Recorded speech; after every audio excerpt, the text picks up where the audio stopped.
Good evening, Mayor and Council. Tonight is our second workshop for the fiscal year 25 budget.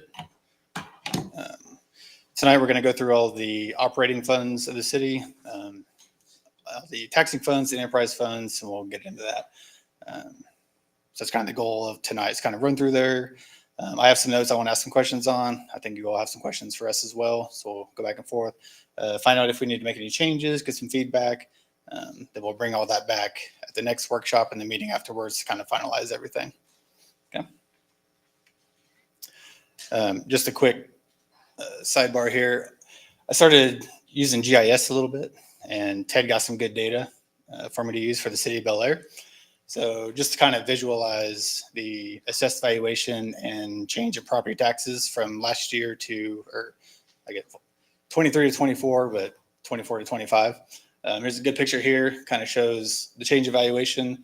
You see the bigger circles means the larger the change in valuation, smaller the circle is either zero or slightly changed. So it kind of gives you a good picture there, which then correlates to the amount of property taxes paid for the city's portion. Larger the circle, the more city taxes paid. Most of this is due to the new development based upon when it was first valued. It was probably just started under construction. Here recently, the house has been finished. So now they're paying the full 43 mills of the city. So when you take that and you overlay that over that new residential development map I showed off last time, you can kind of see all the new developments where all the growth is in evaluation and property taxes. So I thought that was kind of cool. Just wanted to share that. It's a good way to visualize everything. So we'll kind of jump into it. We're going to go over the general fund, which houses all the city's departments, and then streets, water, sewer, stormwater, and solid waste. So just a quick overview. We have several different fund types within the city. Tonight we're going to go over the governmental funds and enterprise funds. Governmental funds are more taxing funds, property taxes, sales tax, gas tax for streets, things like that. And the enterprise funds are more business type funds, water, sewer, solid waste, stormwater. So do a brief overview of the entity-wide budget impacts that we have incorporated into the 25 budget. We do have a $850,000 transfer to streets to maintain our streets program for next year. We have a chamber donation in there, $15,000, which is one thing I do want to talk about this evening. We also incorporated a 3% COLA across the board for all departments. So that'll not only help with the inflation, but also get us more up to par with other surrounding cities. So when we go to do our compensation study next year, we kind of plan on doing, we'll be that much closer to being where we need to be. So we're kind of getting a head start on that one. So that will apply to everybody, and we'll also apply it to every salary range we have. That way we're not compressing everybody closer to the end of the range. It'll extend the range so everyone will stay. If they're at the midpoint now, they'll be at the midpoint after we apply the COLA. Healthcare, we estimated 12% or 10 to 12% increase for all healthcare costs, 10% for property insurance, and also CAPERS and KPNF. Those rates did go up a little bit, and those are set by statute every year. So whatever they pass at the state level, that's what we got to go by. For the general fund, here included a slideshow of the total revenues for the 25 budget compared to 24 and the 23 actuals. As we went over last time, the increase in property taxes is about $447,000 with our new valuation number. Sales tax increased just slightly. Usually do about 1.5% to 2% estimate for the growth on that one. On the property tax, is there any consideration of reducing the mill levy in that number, or is that number just assuming the mill levy stays flat? Yeah. So tonight it's assuming 43 mills. Everything which is what tonight. we've always had. Yep. What we've had for the last year. Yep. Okay. Which is the same mill levy as last year. Yep. Let's see. Other taxes, franchise fees, fines and fees, permits fees, trying to just a general overview of the whole entire general fund. So compared to 24, it's an increase of $362,000. So as we go through each department, do you want me to kind of go over each department and then do questions, or kind of go through everything and then do questions at the end? What would be better? How do you normally kind of handle that? Usually we go department by department or division by division, I guess. So if you have questions in each slide, just feel free to talk. Free to a lot of them are pretty standard, like court. I don't know how much we'll have, but yeah. Okay. Perfect. We'll do that. I got a question then on franchise fees. Mhm. They dropped 60,000. Is that, how, explain, please? Yeah. So most of that was the Evergy portion of that. This year had assumed that extra 10% increase that they were going to put on for the rates. And then that increase then flows through on the franchise fees for us. But it's been kind of a not as hot year so far. So those revenues aren't coming in as high. So I always like to go really conservative. So when it's we're based budgeting on revenues. usage, not just Yeah. a flat fee is what you're. And Yeah. Barry did a good job of not blaming me of last year's budgeting, but I was probably a little aggressive on the electricity franchise fees. So some of that is just correcting my aggressiveness in 2024. Are we get close to the 23 fee collections, or do you know where we're at with this year's? Yeah. So everything on the revenue side, we're between 47 and 53%. So we're right there in the middle compared to the 23 actuals. So on the 24 side, we just bumped them up a couple So percentage. it is Ted's fault that he was. I mean, Ted can tell the weather, so it's pretty good. It's hard to do He was that. hopeful. It's hard to do that. When it comes to water, if you can tell me how much it's going to rain next year, that'd be great too. Exactly. So, Yeah. Any other questions on the revenues there? What's the fiscal year? Calendar year, January to December. Yeah. Yeah, state law tells us we have to have our budget approved in September for next year. So I sent a note to Ted, just with the $20,000 marketing budget, do you think we could bring that down? It seemed like during our PBS discussion, it's like, we didn't really know what else we would do with it. Are there any thoughts that we could reduce that, or yeah, I mean, that's at the council's discretion for sure. did you do any? I don't know if there's anything else we were looking Yeah, I at mean, for that one last year was kind of council derived from, we were in a little bit of a transition period with, what do we want to do with marketing? So I would say that's an appropriate discussion for tonight and how much the council deserve or feels we should be doing that. During our PBS discussion, I thought it was $10,000 during that discussion. I think we approved 4. Does it seem reasonable to go down to 10,000 now that we have Kylie? I would say so, but it all depends on the initiative of the council, the vision, the initiative of the council of what they feel. I'd like to leave it higher. We don't do like some governments where we spend every penny. So if we didn't spend the whole amount, it'll just flow into the next pool. Yep. I mean, we can definitely leave it where it's at. We can lower it. It does provide a little bit of a cushion in case we do go over anywhere else. But yeah, there's Near the that. end If of the we year, lower so. it, and then we can't go over it. So Yeah, I think what we did know last year, and we kind of know this year a little better, is trying to get like a city brochure together of things to tell, particularly retailers about Bel Aire, so that they know the story, because that's the problem. They don't know that story. And I think if they knew that story, we'd probably see more retail interest in Bel Aire. So, all right. But I mean, we got the data. Now we're trying to get it assembled and put it together and do something with it. Right. I kind of agree with John, leave it where it is, and then maybe not ever spend it. Okay. Ted, would you see that money? So we're talking the 4,000 for PBS. We have 16 if we were to leave it. Do you think that she's going to need some resources to do some of those projects? I mean, she'll be able to do it mostly in house, but I imagine there's going to be some spend in, if you retool the website or if you do some specific project, there's going to be costs associated with that. So I would be sort of in favor of keeping it to give her some resources to accomplish some of those things. Yeah, and I think that you hit the nail on the head. Flexibility is great. Kylie's been here 2 months, so let's see what she can produce, and then if we like it, we can promote, that sort of thing. This provides a little flexibility, but something to keep in mind. Okay. So we'll go ahead and leave that where it's at for now. The other ones on here were our computer replacements, our accounting and auditing. The reason we bumped that up was for next year, because if we utilize that base grant funding, if we spend over $750,000 in federal funds next year, we're going to have to do a single audit which is like an extra 10 grand onto the auditing fees. So we're going ahead and planning for that now, just in case. And then portion of the on-call engineering for PEC, 30,000 of that is within the admin budget of that total $110,000 a year.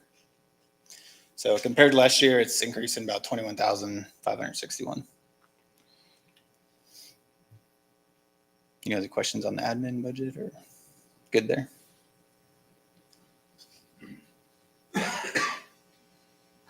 No? All right, move along. Planning and zoning, pretty similar to the year prior, but we did add in an extra 30,000 for some admin inspection assistance due to some staff turnover near the end of this year. We may need to reach out to MABCD for some more inspection services on commercial properties, things like that.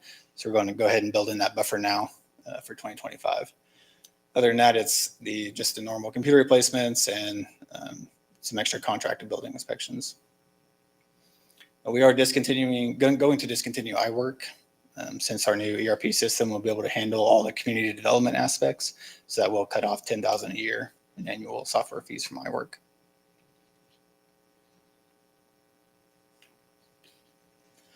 Municipal court, pretty straightforward. We did increase jail fees a little bit due to some longer sentencing from our city prosecutor.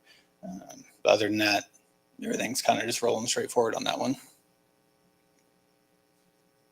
which is just an increase about 6,400 compared to last year. $10 capital outlay.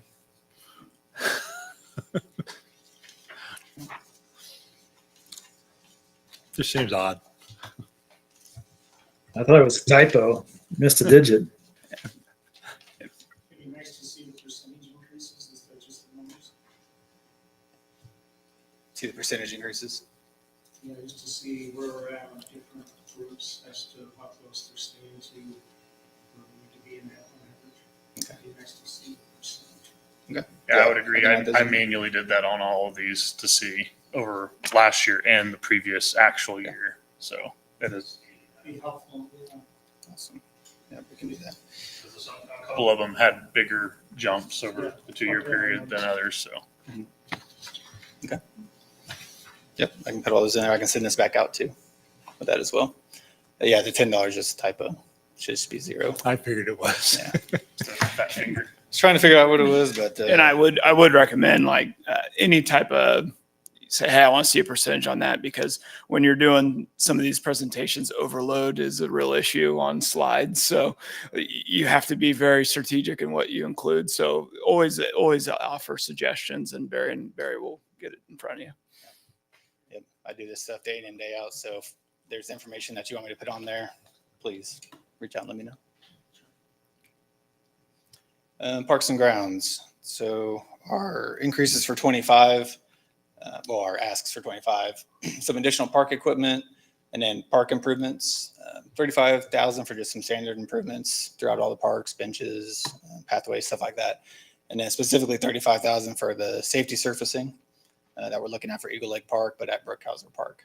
So we'll slowly start incorporating some of those items into the operating budget as we move forward. In that safety surface, Barry and I were talking, and we're working on Eagle Lake, and just the safety surface cost itself is a lot. And if we have existing parks and that waste tire grant with KDHE is available, we're going to apply for it every year. And that's what that 35 is, basically half of what we think it's going to cost, because it's a 50-50 match on that grant. So we're going to try to attack a lot of our existing parks through that safety surface grant. So every year we hopefully apply for a different park that needs it, and then have that money in our budget ready to supply that 50%. So that's the strategy in 2025 with that money. So I was a little concerned about the reduction in capital outlay from 150 to 80, and just want to know what the thinking behind that was. So on that, in August, we're going to do our capital improvement program budget, which is a non-budgeted fund. Really putting it inside, and we can do it either way. So right now we have 150,000 for Eagle Lake Park. We're in July, and there's just so much going on that we're now starting to develop the plans or get it out to bid to get it done, but it's going to be tight to get it done before the end of the year inside of a non-budgeted fund. That doesn't become a play. We more or less have the strategy of we're going to do this park, this park, this park year after year after year, and then you do a transfer out. So it's really up to the council. It's more restrictive when we include it in the budget on staff time. Well, I However, it is a understand that. priority of us, but it's just right now we have Marty and Brian on top of this, and Brian's really busy and Marty's really busy. So it's kind of that that flexibility the CIP provides. So you're not saying that these capital outlays of these different budget sections roll up to a CIP number? Is that true or is that not true? at Yeah. this So point? later on in the presentation, you'll see a CIP number of, I think, 400,000 for the entire budget that will transfer into the capital improvement program. And then inside the capital improvement program, we can schedule projects to work on. So the burn, just depending on when the project happened, the burn might happen in this year or next year. That's the big drop off. Is if you add the two together and divide it, that's really the average. Yeah, and we can look at it, but that's kind of the thought on that. Yeah, that choke repair issue, I don't know if that would be included here somewhere, or is he asking for additional funds for that, Brian, in relation to the dead remains? So is that, are they gonna get added to this? Yeah, that'd be in the So recreation budget, which is upcoming. So Yeah, this is just general parks and grounds throughout the city.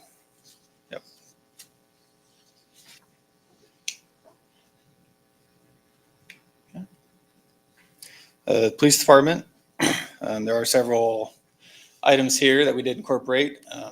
Police department is asking for 2 full-time employees for 2025. Roughly pay and benefits for those 2 employees, about $169,000, based off estimates with health insurance, things like that. Got some computer replacements, additional supplies, equipment, more employees, more supplies, equipment, restocking of ammunition, stuff like that. And also an increased training budget goes along with that as well.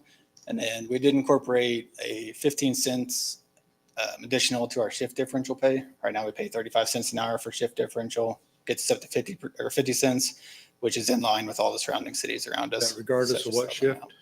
It's just third shift. This third shift, not a second shift Right. differential? Second shift too? Okay, second and third shift. Both of them? Okay. Yeah. Same differential, either shift. Okay. Yeah. Yeah, and that comes out to about $700, $800 a year, that extra 15 cents. So this would be a good one to show the percentage, especially year over year. You know, why we've jumped Mhm. 30, 40% since in 2 years. Right. You got, KPNF. jump. yeah, KPN, that was the big jump, the KPNF. That was the big one last year. Moving But then we have another big hit this year because of 2 officers. right. So that's that 288,000 increase from last year. And it is from those 2 FTEs there.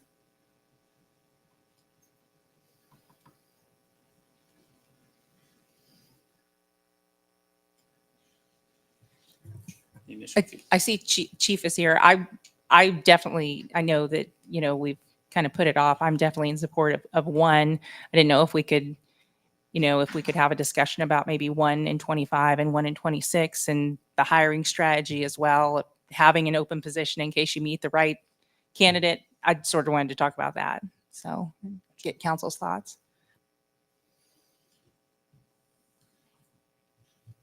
yeah, so I think and I'll tee it up a little bit and we can continue talking. I think the issue we're having right now is we've always been just getting by. And if that's kind of how we want to operate, just getting by, it's kind of tough. And Barry can kind of talk a little bit about the scheduling. And I asked Chief to be here just in case there's special questions you want.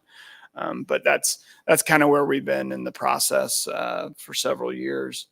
And that's what was presented to me is, we really need 4 to be at the levels we were in 2008. But of course, we're not going to do that because we just don't have the room for it. But when we look at the scheduling and the holes in the schedule. I don't know if we want to continue operating on the levels we're at, and that's where we'll highlight what we're talking about. So right now, scheduling wise, it's really hard to execute 100% of everything that our police department can do with our minimum staffing of 2 on per shift. And right now we have 3 patrol officers on first, 4 on second, 4 on third. With these 2 new ones, it'll bump us up to a 4-5-4 to give us that extra flexibility. So with that extra flexibility becomes time available for officers to do training and actually do those trainings. If we have a third shift officer that's going to go to a training at 8 a.m., we give him the night off the night before. That way he's fresh, ready to go for the training in the morning, and then back on the shift later. It allows us that flexibility and that room to breathe to be able to schedule appropriately when we're doing those things. And I know how hard it is when it comes to scheduling multiple different shifts. I work in corrections for multiple years and just dreading that phone ringing with someone calling in. Now I have to stay another 8 hours and do a 16-hour shift. It's very frustrating. And along with that extra staffing comes that bump in morale too with everyone else, knowing, hey, I get to go to work. I'll be there for my shift, go home, everything will be good, go to training. Like, we're getting the resources we need to do our job safely and as effectively as possible. So that's where those 2 extra officers really come into play.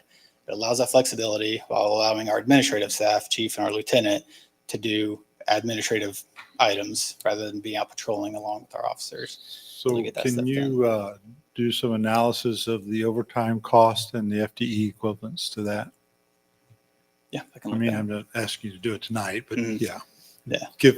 Get that information to us so that we can see what those numbers look like. Mhm. And these 2 officers puts us at 16. Is that correct? Or Correct. am I right about that? Okay. All right. Thank you.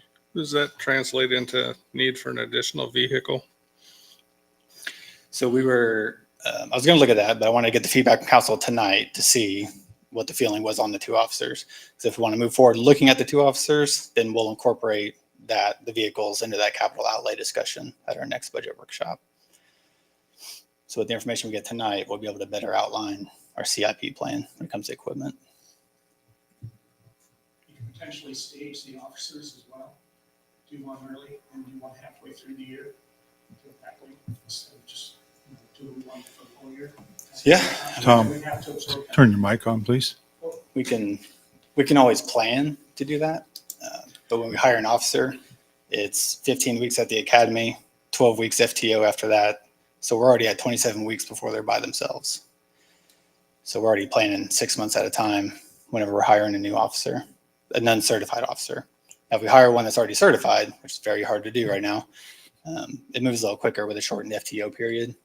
Shortens that down to about 3 months to get them on the road by themselves.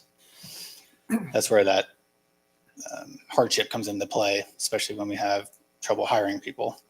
So right now Sure. we're down a couple positions. So we're operating with 10 patrol. If we add those other 2 in there, we get to hire 1 or 2 of them. And then we're still, I've never seen a police department that's fully staffed 100%. Just doesn't happen. So there's always going to be that little gap in there.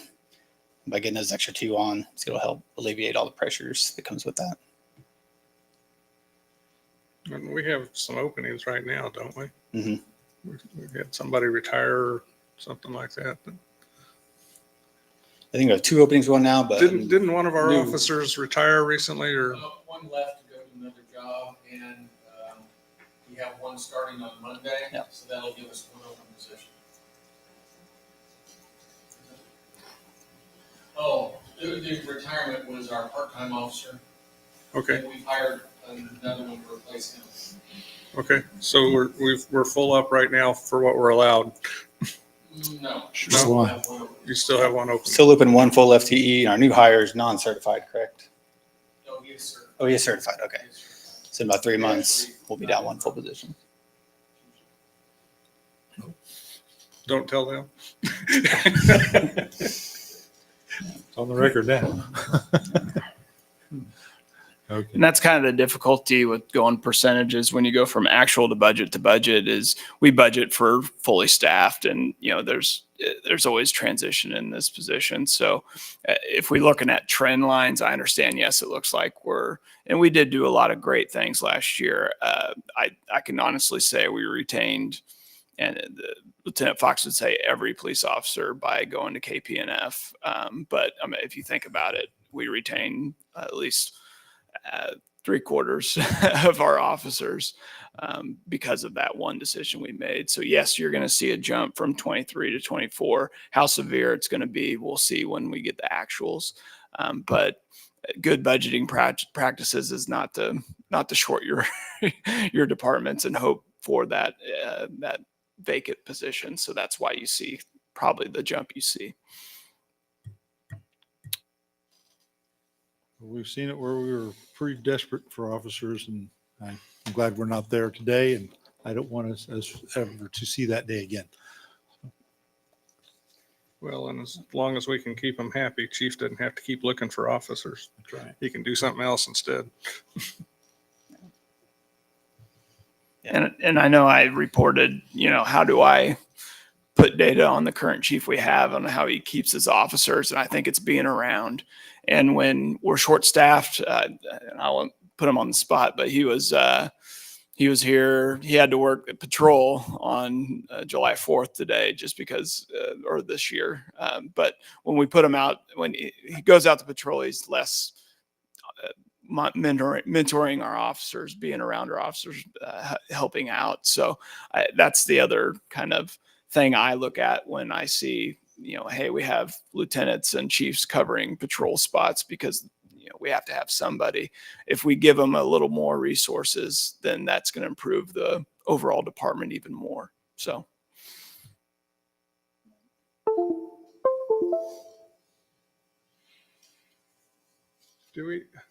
Since we're talking about officers, how much has the population increased? Because that's a good basis to justify officers.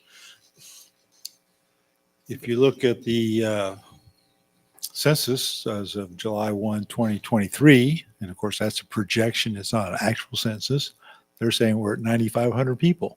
I don't know if that is an accurate number, but that's what the U.S. Census is saying today. Well, okay, let's forget people. How many houses have we added? Well, We're for adding every a lot of house, it's about houses, so- 2.8 people. So, what, a couple hundred houses the past year or so. At 2.85 per house, right? Mhm. So If you go by per capita, the surrounding About areas is 500. 2.2 officers per 1,000. So that's why the original request was 4 to get us to that 18 point. We came presenting with 2.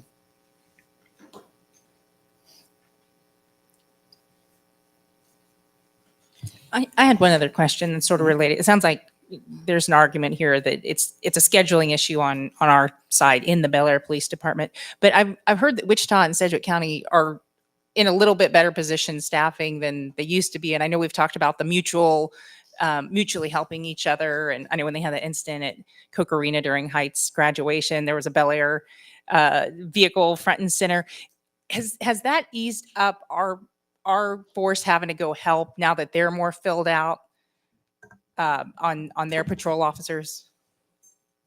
I'll let Chief handle that one.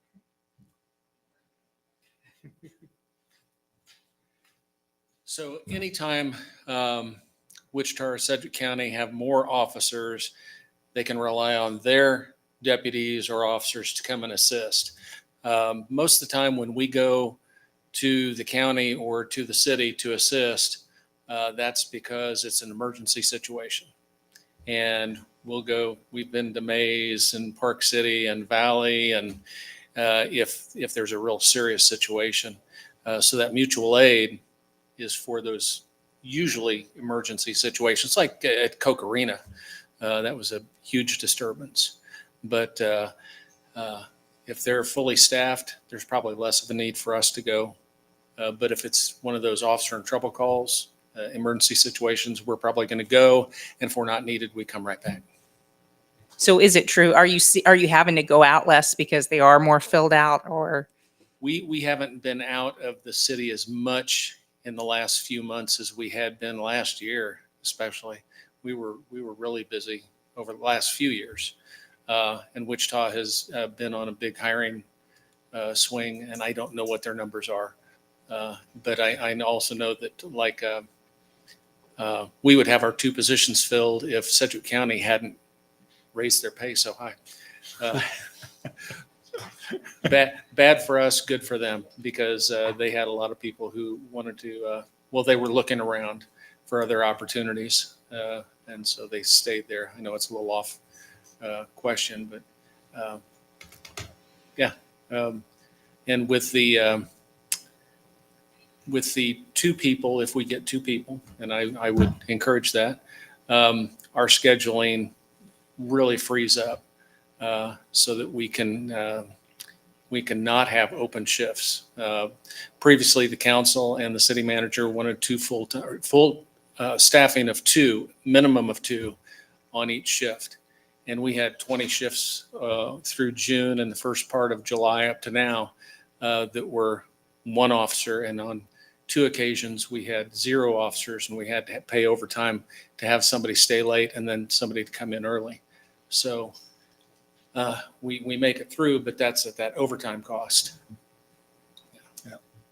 And we try to watch that by not having second shift or first shift go out on a call at 2:45. We'll hold the call if we can so that second watch can come in and make that call. So we try to do those things to minimize the overtime that we spend. And just one more thing. So Sedgwick County went to Tyler, the same ERP system we did last April, and they're able to do some better tracking. And Fox was, and with us going, it's going to only improve this tracking. But Fox, Lieutenant Fox gave me some numbers, and there was, and Chief might be able to explain this better, but over 6,600 instances that our officers have called this year alone. So if you think 11 officers, 12 months, last 12 months, I'm sorry. So you have an average of 10 to 11 officers, assuming that's how many calls we're getting, or instances we're getting, activities we're doing. I got to be careful on my terminology. 500 per month, 6,000 for the year. Yeah, I would say I didn't get that number. I've got it by day, about 14 to 15 a day. Average. Sometimes it's more, sometimes it's less. When it's really snowy out, we don't have wrecks, we have 0. On a nice, steamy, hot summer day around a holiday, calls go up. Sure. Or if it's the 4th of July with a lot of things going bang. So, yeah. So we're year to date, we've made 365 cases. So that's about 2 a day. Doesn't seem like a lot, but as I've discussed with the mayor, a lot of what we do is education instead of enforcement. By education, we don't have to do the enforcement. And one of the things that I tell our officers is there's not a stopwatch on them making a call. So when they go out, they take their time. They're trying to deal with that call so that we don't have to go back. And hopefully that works. I think it does. I'm a firm believer in that.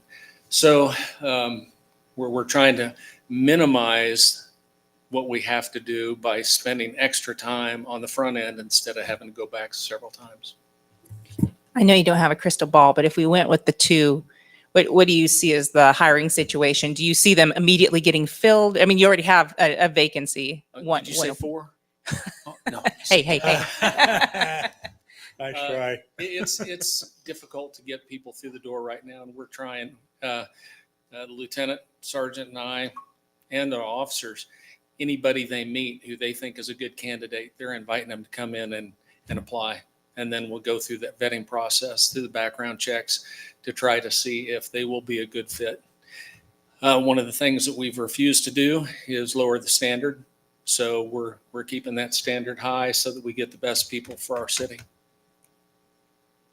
And that's tough. I mean, in the current environment, the hiring pool is small. The fact that most of our surrounding municipalities and the county and the city have raised their pays and some benefits. The officer that we lost, he went for about the same pay, but a 4-day work week instead of a 5-day work week, so that he could spend more time with his kids and family. So I don't begrudge him for that, but we have to do the best we can to keep the people we have with what we have to work with, and try to encourage people to come to work here with what we have. I'm going to just comment. I fully support one additional officer, and I think I could probably get behind 2 if you twist my arm just a little bit. You'll be right over, I know. Anything else for me? Chief, do you happen to have your guess on what the population is? I know I've heard Ted float 10,000. What is your I think guess? it's somewhere between 9,500 and 10,000, maybe just a little bit more. And with every house that gets completed, it just keeps going up. And they're getting them up fast. And I think Ted, am I wrong that they're probably full before they get finished? They've got a waiting list. Yeah, Because I don't think there are a lot of open Let's spaces here. say our water sign up clerks are always busy. Bel Aire is a place to be because we've got a good community. We have a lot going on here, and people want to be here. And now there's some more affordable homes for them to move into, and I think they're doing it. 95 to 10,000. Thanks. Figured since everybody else was throwing guesses, why not? Can I guess at something else? No, appreciate you Okay. giving us more information. You don't have to Sorry guess for at that. anything else. Okay, so last year, I did that study about all the cities in Sedgwick County. I took the population, I took the number of officers I had, did some quick math, rank ordered them, and then discovered that it was about 2.2 officers per 1,000 people. So if it's 10,000, I should have 23 officers. I mean, if you do that kind of math by population. So if we can get 4. But we have better residents. We don't need as many police officers. You should ask for 4, not 2, if you wanted 4. The number of calls may be the better metric than population or per head per Yeah, capita. I know that all of the super experts out there, and we both looked at things, they can't decide on what the best metric is or the methodology for determining that because there's no crystal ball. It depends on the community you live in, the types of crime you have, the types of businesses you have, the housing that you have. There's so many things are variable in the equation. We were doing a fine job with what you have, but I would support increasing it. We are a growing city, and a growing city needs a growing police department. So appreciate you giving us more information on it. Yeah, thank you. Thanks.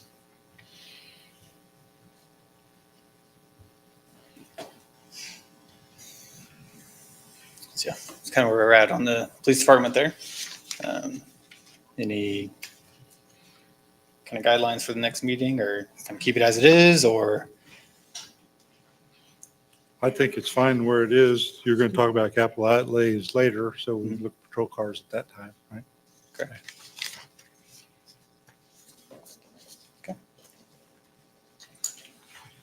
Yeah, all right, we'll move on to the recreation department. Things that were requested this year was a new ATV to replace our aging one. We're going to trade that in. If this is approved, we'll trade that in, get a new one for around that $10,000 mark. Some additional equipment upgrades for all the sports, pickleball, soccer, basketball, baseball, everything like that. Bats, nets, paddles, kind of everything, kind of refresh all of our inventory. A scheduled HVAC replacement and some CIP or capital outlay items to kind of start that kickoff for the rec overall upgrades out there, overall facility upgrades. I want to plan on doing a sidewalk to the current playground and then change that sand gravel playground to that safety servicing there as well. Kind of start fresh and sprucing that up out there. What's Sounds under like- commodities again? Commodities is all your usable items, gas, fuel, utilities, things like that. The personnel went way up. Are we needing additional staff? Went way up from, Well, you went up 50,000. That's more than our 3% raise. And that's 90,000 from 23. So, and we added a new, so 20, and Barry can look into it, but I know in 2023, we came in lower. And then on the actuals, because I believe in 2023, we added the second program coordinator. So this is just moving on with the staffing level. Also, you might check and see, we added a day camp as well. So those numbers are in there, but Barry can or double part-time, check and for you. then 20 grand for the day camp assistants for the day camp during the summer. Okay, that's something then that might want an offset explanation for what additional income was generated. Day camp off the top of my head was at $40,000. I think we collect on that. I believe so. So that's kind of your offset, but Barry will get you the specifics. I had it on the, yeah, I'll look at that.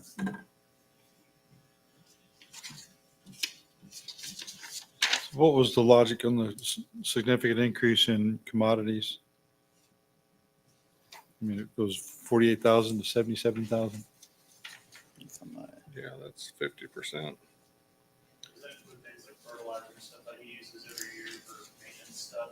Is that part of it? Or? Yeah, there was an increase for additional chemicals and seeding and grass and everything for all the fields out there. So is that to get That includes- the grass reseeded because of the kill over the winter? Yeah, to start for next year, or to continue it if we start repairing it this year. The big chunk of that was at 10,000. The additional 10,000 for the sports equipment to refresh all that. Youth uniforms, so 7,500. And then the agricultural, horticulture supply and chemicals went up 8,000 together itself. So just the equipment and the chemicals and seeding and stuff like that was 18,000 itself. The other ones are just minor increases. Just know that the new building's gonna have more than that. The prices of that stuff just keeps going up and up. We're looking at new air conditioners. Do we have any answers yet on what the upgrades to City Hall, how much help they were? Do we want to be looking at the same type of units there? Or? Yeah, we're still tracking. I can tell you, so much better, so much quieter in City Hall than it was before. But I can get you some numbers on that when the time comes to bid the recreation ones.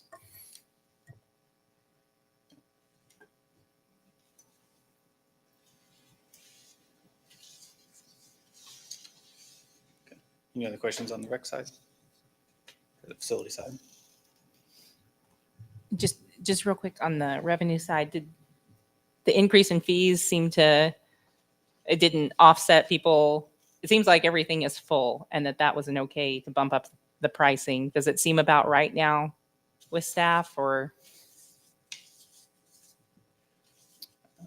I guess we'll probably need to have a full year of data to support what I'm going to say, but we've obviously haven't seen a reduction in participation due to the slight bump and increase in fees. So I would surmise that it wasn't deterring people from participating in our rec programs. So in January, there could be a justification to maybe raise the fees. Not as much, Yeah. maybe, but again. And some of the things that we are looking at now are, the day camp especially is very, very popular. And is it something we open up first to residents only and then have a wait list for non-residents, something that promotes Bel Aire as a community?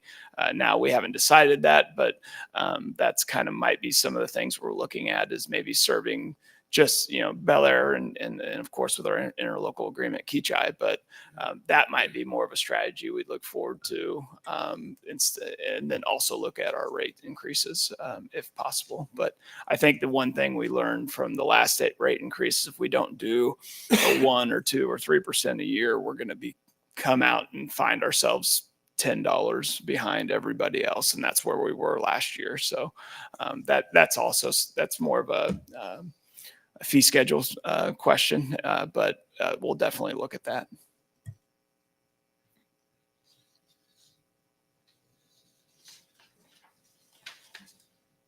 Yeah, the 23 actual day camp fees is about 48,000, and we were trending with that one this year as well. So that was.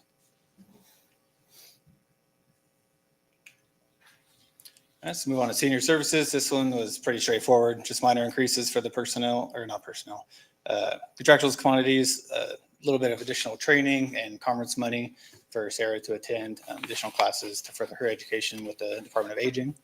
But just want to give a big shout out to Sarah for maintaining this program and maintaining at a level that it is, so that way we get that $18,000 grant every year from Sedgwick County. So there are Just amazing. certain rules that you got to follow with that, for that grant from Sedgwick County. My question, and I don't have the numbers, so I'd just like to see the numbers and see, Okay. what's our participation look like for those programs that we're doing? I mean, I know you do the Medicare thing, you do the health check. There are several things they require, and just want to know what that participation looks like. Yeah, I know they got to have so many classes, so many educational, so many Right. attendees per class on a normal rotating basis. So we can get that for you. Thank you.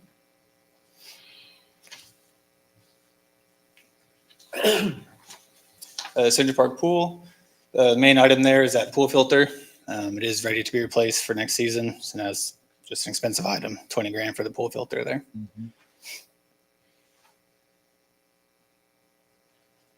Yeah, everything else pretty stagnant. Just slight increases for the lifeguards. Ted, same question on this one. I'm curious on the revenue side, if with raising our fees, did we notice any decrease in participation or attendance or rentals or whatever metric you would measure it on? And Barry, you remember year-to-date actuals on pool. I think we're stagnant, if I believe. Yeah, everything was right around that like 47, 53% mark halfway Yeah. through. So for halfway through the season, it's about. It's tracking similar to the year before on the revenue side. Yeah. But does that mean the pool's full? Is that why it's stagnant, or do we have room for additional people to participate? I'm not sure on that one, but if we do have more people, we're going to hire more lifeguards for sure. Right. I was just asking the question to start. This year, I've only went once, and the pool was full. That I had to I couldn't go. I had to wait. So Gotcha. it seems to have sort of offset that, at least from previous summers that I've went Mhm.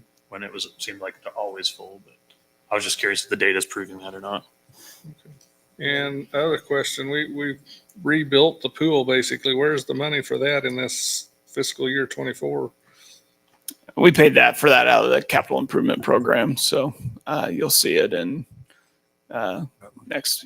Yeah, we just cut a check for that. So it's not. So would the pool filter, since it's a multiple year item, also fit in capital improvement, or? I mean, we can, but usually a little over 20,000 is about the line that we look at with the capital improvement program, but we can. Yeah, I mean, if something comes up like the pool lighting we did this year, yeah, we can take it out of that CIP. But normally out of the operating budget, the capital outlay line, it's usually an item or piece of equipment over a certain dollar threshold with a certain useful lifespan. So like a pool filter, for this instance, it's over $5 grand. It's going to last more than 1 year. So we're going to put it in the operating budget as an item, a purchased item, Okay. not a project that could span. I asked this years. because I think the pool only brings in about 50,000-60,000 a year. Is that correct? I believe so. So we're heavily subsidizing the pool as a. I don't think there's. Quality of I don't think there's a city on earth that hasn't lost money in their pool operations. I can second that.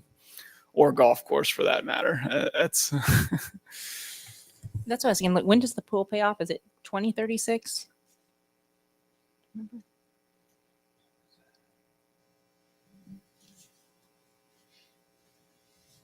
think I had that in my notes here. But that debt Oh, isn't included. 2031. It's not in there. It's not in here. Okay. That At doesn't include our 2031. debt. Sorry, this. It's a bond issue. And while About we're 70 talking years. about Parks and Rec, I'll kind of correct my statement a little bit. So the capital outlay on Parks and Grounds went from 150 to 80. So there's $70,000 there. You were asking about, Mayor Benaj. And for this year, we kind of put instead, because the CIP transfers level, I just looked up. So I think what we did is use $60,000 increase in the recreation department to kind of do some of those upgrades to the rec department. And that's where your delta or your difference went in this budget over last budget. So that's something to consider when we're looking at it. So I just want to correct that statement.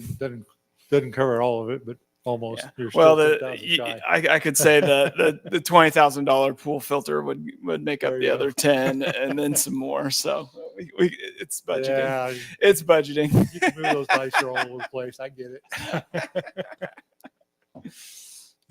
Yeah. All right. So we have looked at in previous years what the operation of the pool was versus its revenue. It would be good to just see that from year to year. So we know what that loss is, because we know it's a loss, but we need to also know how much of a loss.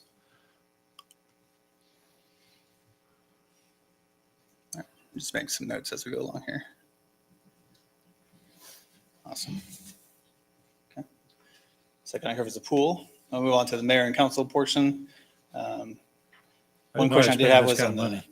do what? I didn't know I was spending this kind of money. I don't know where it's going. I'm not seeing it. Well, Ted's got the historical data. I can. answer So those this here. is kind of, with the redesign coming on, we're gonna of Woodlawn, we're gonna try to have call in, have a little bit more on our on call, and I just placed it in the contractuals of the council. We can put it to engineering once we upgrade our ERP. So these are going to kind of switch a little bit, and Barry will talk about that even later in this presentation. But that's kind of where I stuck that emergency money, that if we need those types of services in 2025. Yeah, I don't think it should be there. I think it should be in engineering. So look forward to getting it there. So We'll have that change next. Yeah, it's a lot of commodities too. So that was my one note on that one was when the ERP financial portion goes live near the end of July, then we'll be live the week of July 26th. We'll be able to portion these out a lot better. I created all new divisions: an engineering division, finance division, legal division, city manager division, HR, communications. They're all their own department now. There's no more grouped together departments into certain funds or departments or anything like that. Everything will be strictly itemized when it comes to all the departments. Good. So it's a big task with the chart of accounts is getting all that lined out and all that created for all those new departments. Yeah. Then the only other question I had on this one was the chamber donation. I didn't know if that was an ongoing item or if we need to look at that or. well, the chamber is doing a lot better, but I think it still needs to be supported. And that was the reason for that, to get to support to could start doing better. But I think it probably needs at least another year of that. Hopefully after that, they'll be floating on their own, but I don't have that crystal ball. I can't tell you that, but it is definitely improved quite a bit. Did they not ask for less this year? I thought it was 20,000 before and we dropped to 15. You're correct, Councilmember Welch. It was 20, and then they asked for 15 because their membership's going up. So in hopes that they'll ask for 10 next year, but I don't know if we can plan on it quite yet. Right. Right. Yeah, that was last year, the drop from 20 to 15. And when the new president was in here, he didn't really, that I recall, comment on it or maybe hold the line. The only thought I had was just because the goal is to get it to be self-sustaining, maybe have even a symbolic drop so that we don't do hey, next year, let's drop it 10,000, like even just a few thousand to kind of edge it down. What is, $14.99? well, you know, maybe 1,000, I mean, they took a big drop going from 20 to 15. That was impressive last year. That's what I was thinking. Yeah. I think this is another one of those though, where if we don't budget it, we won't have it and we may need it. And every year when they've come to ask, we've really grilled them on why they can't be self-sufficient. And I think they're finally getting that message and they are working hard to do that. And I think this is The other the same side of with- that, John, is budgeting is what where we're supposed to give our input. You know, and so it's easy to come in and say, oh, it's budgeted for that, and so let's spend it. If we cut it right now, we know we won't spend it, and it'll send the right message. Yeah, it's like my philosophy on the mill levy. I just want to inch it down. I never want it to be crazy on either side in any given year. So I'm going to make the argument that we lower it some symbolic amount, nothing that's going to harm them. They do a great job with our festivals and they're doing a great job of growing. You know, I liked kind of the $12,500 number from Tyler. Why don't we ask Aaron to, if that works for him, or what his thoughts are on that, just to make sure before we finalize a number. I'm not opposed to the concept, but I want to make sure. I hate it being surprised to him and saying, "Oh, well, we cut this out, and you're not going to get it anymore." Yeah, I don't think they would take it that way. From my experience being at chamber meetings and the growth, I think that it's healthy for us to continue supporting them, but also to show that we see her growing, we see her starting to stand. I think it would be good to have the symbolic reduction. Now, the number, we could argue that, but I think a couple thousand is fine. And I think giving Aaron a heads up is also a healthy way to partner. See what he thinks about 10. yeah, I was going to say, if we're going to drop it, let's drop it 5,000. I mean, 5,000 over the next few years, it's going to be zero eventually. So That's our Yeah. plan. That's our Yeah. hope. And I guess if we really have to, we could steal a couple of $1,000s out of someplace else in the budget. Well, I think it's a good question to ask him. But yes, I agree. Ask him and tell him we're expecting another drop. Will do. Okay. All right, so move on to the non-departmental fund. This kind of just kind of the catch-all for all the other smaller items, not smaller items, but other items that's hard to pinpoint to one specific department. Here we do all the IT expenses, our implementation for Tyler Tech. This is where the streets transfer comes out of for the streets program. The $850,000 there. Maintaining the transfer to equipment reserve, and also maintaining that $15,000 for the sidewalk improvements.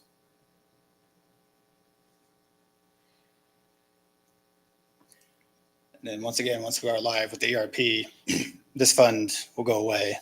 Everything will be allocated out to each department's usage, even all the IT, the endpoints, the licenses, everything like that. So you just prorate the license number to each department? Like Yep. For Tyler Technologies. Okay. Is that licensing based per seat? Is it something? The Microsoft licensing is, yeah. Tyler Tech's just a general annual fee per module that we have. Okay. So water will get charged for the utility billing I just- module, court for Just was court, wondering stuff how like you that. could allocate it out, what basis.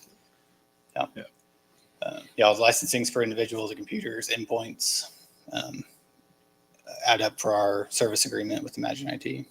So we can separate out all the endpoints and all that stuff.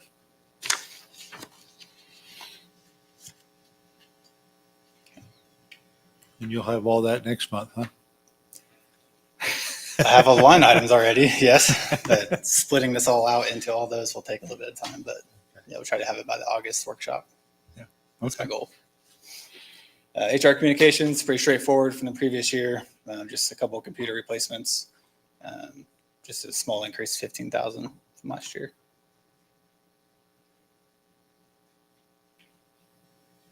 Land bank fund, or not land bank, land fund within the general fund. This houses our land debt transfers, which is 1.4 million there, and our remaining general fund debt transfers. And these To are bond interest. paid existing debt, right? This is- Yes. That's all this is just to Yeah, pay, so the- pay bonds. Yep. The 1.4 million is all the PBC bonds And then the 742 is the general fund city portions of all the issuances we've had throughout the years. I will note we also do pay our special assessments for the city. I keep hitting that land. Our city-owned property that does have specials on it, we do pay those. And we'll note in 27, almost or just over 49,000 of that will fall off for those payments. So that would be a great time to look at just removing that from the mill levy as well. That 49,000. Just because we've been using it to pay for specials for the past 20 years, we haven't been using it for anything else. We're not even going to miss it at that point.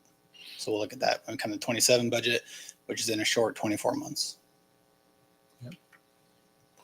Then we just get to our expenditure totals here. Overall, compared to 24, it increased to 552,000. Which gets us to our fund balance. We like to have right around a 30% fund balance. Making a few minor adjustments that we've talked about. We'll stay right around that 30% mark with that 388,000 decrease in fund balance. So we use that to help fund the entire general fund. I was hoping you were going to tell us that. So, Yeah. Okay, thank you. Mm-hmm. Yeah, that's the general fund. That's the big one. Any other questions on that one or comments or anything? Are we good? And I think what, to Emily's or Councilmember Hamburg's request is, what does a quarter to a half mil reduction in Barry with our AV, how much is that? 1 mil is 112,747, half mil 56,373. So just to keep in mind when you're going through the budget over the next month, if that's how much that half mil is, and that's in perpetuity. So if we do want to look at reducing that mill levy, we're going to have to do one of two things. We're either going to have to absorb more fund balance to offset that property tax revenue, or here's kind of the overall list of all the asks from all the departments. We'd have to pick and choose which ones are just not going to get funded. That total up to that. I would like to reduce the mill, but looking at all this stuff, I've come to the conclusion I don't think we can this year. Of course we can, but I don't think we can afford to. Is that? And that's where priority and budgeting is all rested on the council is, do we do no police officers and cut, that's kind of the struggle with this growing community is eventually we're going to get to that level spot. But as we continue to grow, we're going to have to, capture that growth and invest it back into, the service element of our city. So that's completely up to you guys, but we just wanted to present that to you. And that's why it's not our decision. It's your decision. Yeah, we're still limping towards 2036, right? Circled on my calendar. I already set a reminder for it as well. My Outlook calendar. So yeah, and at our August workshop, when we go over CIP and debt, that's when we'll see that whole analysis of the debt with all that falling off and how we can kind of start planning out that stair step over the next several years. That was another question I had. I can't remember the last time we saw a schedule. Are there any IRBs coming back on the tax roll soon?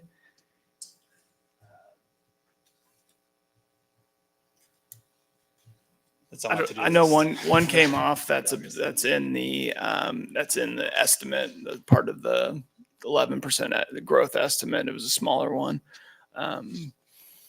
I don't want to guess, but I know 2026 is a big date because that's kind of when 2016 was the kind of the growth of the Sunflower Commerce Park. So once we get the budget fiscal year 2026, I think that's kind of the start of what work we've done in the last 10 years starts to pay off. But Barry will have that as well, and we have the schedule. I just can't visualize it in my mind right now.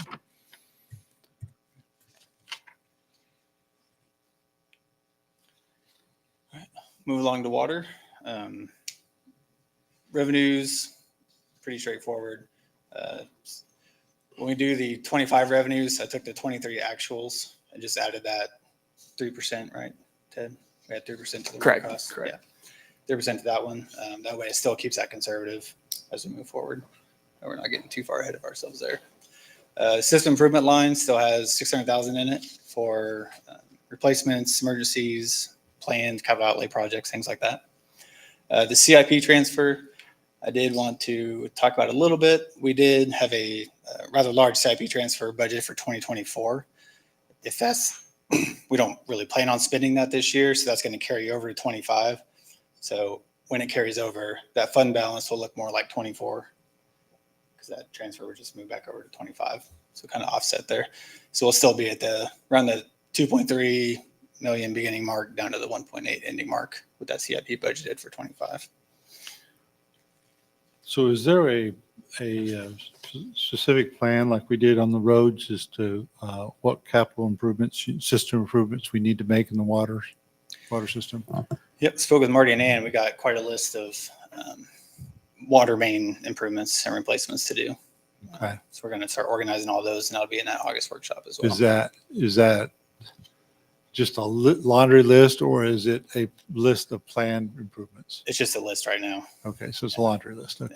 Yeah. Okay. I'd like to see it more. What is the plan That's year the by goal, year yeah. kind of a thing? That's the goal to get to. Makes our lives a lot easier because we know what's ahead of us, right? Which is, okay, this year's up, Yeah. these projects here. Let's just go. That's what we're trying to get to.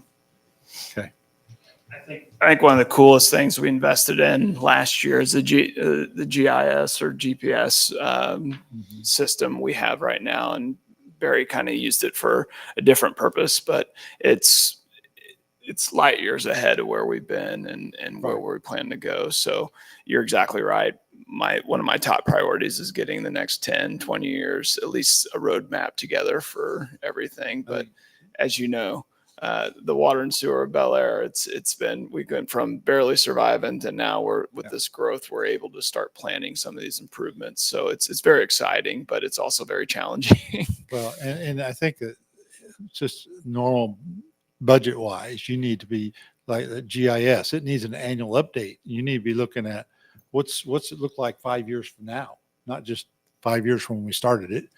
Okay. And then the same with the water and the sewer lines and all that. We need to be same thing, kind of making some plans. I mean, it's always changeable. It's not set in stone, but at least you got a plan you can budget for. You can make plans what you're going to do. Those new GIS systems are awesome. The ArcGIS system, it's all online, web-based, so we don't have to update a server on site or anything. Right. So as we do all of our construction projects, we get as-builts from the engineers for the projects, and then we just map them onto the GIS. So as we develop and grow, our GIS will grow. And every time we repair, maintain any kind of water lines, we can put information in there about how much this project costs per linear foot of pipe. So that way, when we draw a circle on the map and see 2,000 linear feet, we have a ballpark for what we're going to spend when we start planning that out. Yep. I have a lot of ideas, a lot of aspirations for that. So Good. Love the GIS stuff.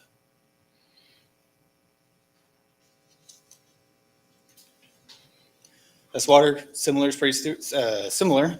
We do have some planned lift station repairs and upgrades. Same thing with system improvements there, $700,000 for maintenance, repair, line breaks, things like that. Maintaining the equipment reserve transfer. And then also same thing as in the water fund, that CIP transfer, it'll just roll over to 25 for when we're planning out projects from the sewer revenues.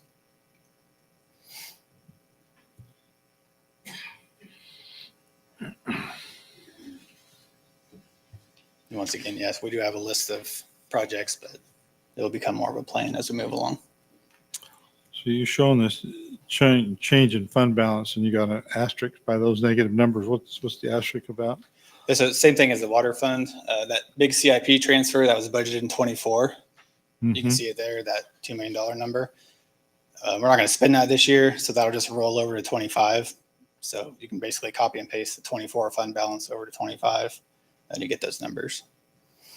That's just showing if we spent all that this year as it's budgeted. 23 fund balance is what we'll probably end up in 24. Yeah. Okay. That's, yeah.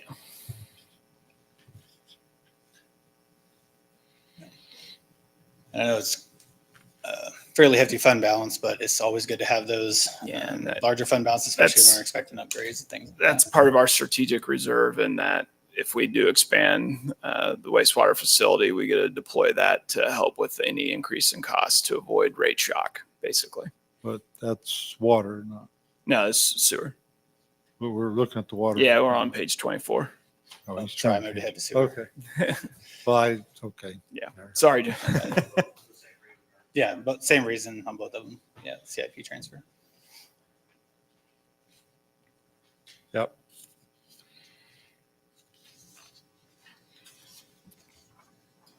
Any questions on water or sewer? Good there.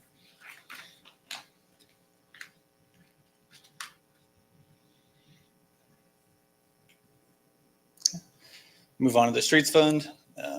Some of the highlights there is at 950,000 for the streets program.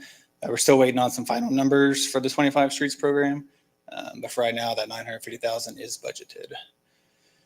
And the reason that's down from this current year, this year we budgeted 1.15, next year it's 950.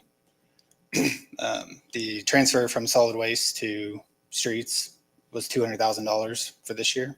Next year, we can only afford to do 100 of that just because of that fund balance in solid waste dropped so much this year. We'll get to that here in a second. That's pretty much the street fund, funded by gas tax from the state and the county. Then we have our normal costs and the streets transfer is the big chunk of that. I'm going to say, I'm going to go for the 8th year in a row and say this is, if you ever wonder what the gas and fuel tax, if it keeps up with the road maintenance that you need, it never does. So just something to think about as our cars get more and more efficient and we go to EV. That's going to be a huge, major public policy decision, and mainly in the state and federal level, but Yeah. just KDOT's something to already point looking out at- every year.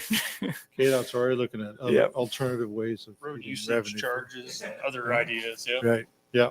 They've already got some We- pilots out there. We couldn't do much with 300,000 a year in maintaining our streets if that formula worked.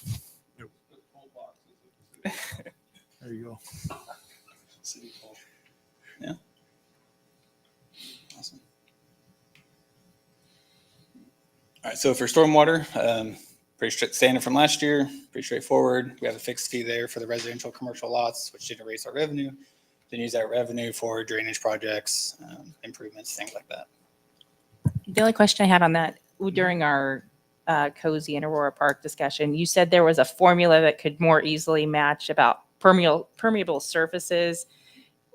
Do you have a vision for actually implementing that, or how would that look? Yeah, that would be implemented around the time we institute phase 3 of our water and wastewater, which includes our rate study. So once we figure out, all the inputs to our water and sewer, then we're going to go out for a rate study. And then that kind of helps us determine what rates we need in the water and sewer. And then at that time, I think when you roll that out, you can roll out all 3 at the same time, and it works better. That's my plan. Now, if the council decides to do it earlier, we can get to work on it. It's just, that was kind of my vision of how we're going to implement something like that, is you roll it out at the same time, so that if we have to adjust one way or the other, it avoids total shock on the bill. So would Thanks. that, just to follow up on that, would that be different for residential versus commercial customers? Yeah, that's the Parking lots main. and that kind of thing? That's the main reason you want to do it, is because Right. you have a warehouse that's 100,000 square foot paying $10 versus, Water yeah, coming off. exactly. Yep. Makes sense. Glad we're thinking about that stuff. But we did a rate study here not long ago for water. 2019. Is Yeah. it 19? Yeah. Yep. I know the recommendations we did not adopt, but Yeah. Yeah. And they did. That's what they touched on, that is you guys might start looking at that. It's just, if you guys got a lot of time for a new project, let me know. And all that's kind of the hardest part I'm going on right now, is there's so many good ideas. We have to prioritize our good ideas with the available staff we have to do it. So if we can piggyback on a study that does have to work for us, then we can do that. Yep.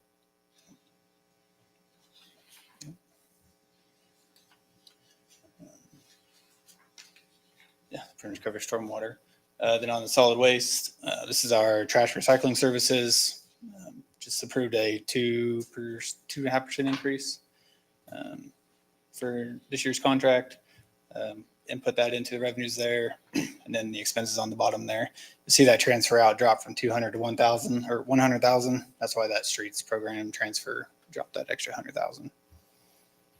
And the user fees, user charges are equal, like we presented 2 months ago. But my first year doing the budget here, I thought I was being smart and just took, oh, how many homes do we have, and times it by that, and then that's going to be what we spend out of the sewer or the solid waste. But you never want to do that because our growth is unpredictable. So if we don't overestimate our expenditures in this fund, we'd have to go back and amend our budget because we grew too fast, basically. So the revenues and expense are in equilibrium, but you'll see that we budgeted over in the expenditure side just to account for extra growth, so that we don't have to come back and amend the budget based on the fees we have to pay. So.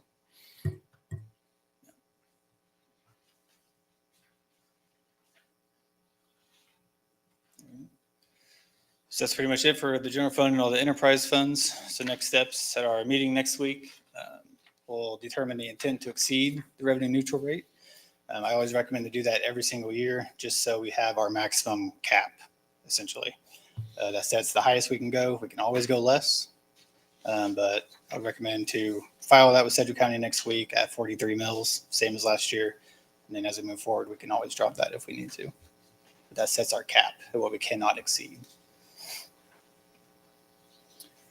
After that, we'll do the workshop in August, and then at our August 20th meeting, we'll kind of get the final version of the budget, and then have our hearings early September and approve the budget in early September. That's all I got.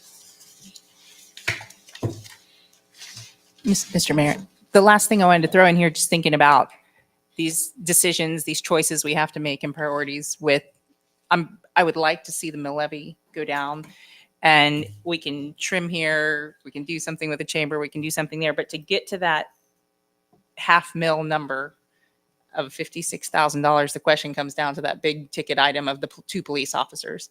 And so I'm sort of going back to, should we do one next year and one in 26? Or what I'm thinking about, Chief's already gone, but I didn't know if there was a part-time option or solution that would help ease, like almost do 1.5 officers this year.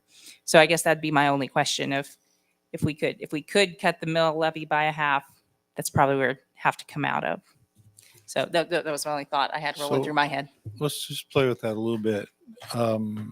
Chief said it takes a half year to bring on a new officer. So I don't know when you start paying them in that half year time, but you're not paying them a full year salary, right? Because they're not here that whole time. They're getting paid to go to the training academy and everything. They get paid during the training academy, right? Yeah. But so when does that cost start being incurred? From The day they're hired. The day they get sworn in. Yeah, they 'Cause that's they all start included while they're as going work, to yep. training. Okay. So, but if you authorize 2 for next year, he hires them in January, hire them in December for start in January, or what happens I there? definitely How's that? recommend they start after January 1. Right. For sure. Yeah. To be within that budget year. Okay. So, but Yeah. do you envision that that's what would happen? Is that if we authorize 2, he would hire 2 to start January 1 or January 2 or something like that? Yeah, definitely try. Okay. Yeah, but history shows it probably didn't not going to happen. be the 1st of January. We have 2 able applicants ready to hire. Right. And that's where we go to, there's always probably one open, but we're constantly recruiting for that position. Yeah. So from a budgeting standpoint, though, if we commit to the 2, we can't take that off the mill levy, right? It's a budgeting philosophy that some cities will under budget FTEs because of that reason. It hasn't been my practice just because we're pretty conservative in nature in Bel Aire. So that's more aggressive budgeting. Now it's your budget. If you want to devise something like that, you can, but the hard part with using that as a justification to cut your rate is, it's kind of every year revenue, cutting every revenue and then doing a one-time budget fix because we might be fully funded next year or fully employed. So this goes back to my question earlier about overtime and FTE equivalents of overtime. Because I think if you look at that and you look at how that might be impacted by the new officers, you may be able to make some adjustments just based on that. I mean, and I go back to the fire district. The fire district had to hire 3 FTEs just to take care of a new personnel policy from the county. I I don't know why they have to follow county policy, but they had to. And that required three FTEs just because of that. But the chief has also looked at the FTE for other firefighters, and he's saying, I can hire 3 or 4 more firefighters and reduce my overtime and actually reduce cost by doing that. So that's why I would like to look at that here and say, does that make sense? And I don't know if it does or doesn't until we see the numbers. Okay. How much does 1 mil cost a homeowner of a $300,000 house? It's $11.50 per 100,000 evaluation. So Okay, so 34 and a half. per 100,000, you said. Yeah, so you're on $35. So how many people are going to want to pay $20 less and lose police protection? It's not much in any given year, but I'm talking about a trend. And if that's what we're committed to, I was just trying to think of the trade-offs.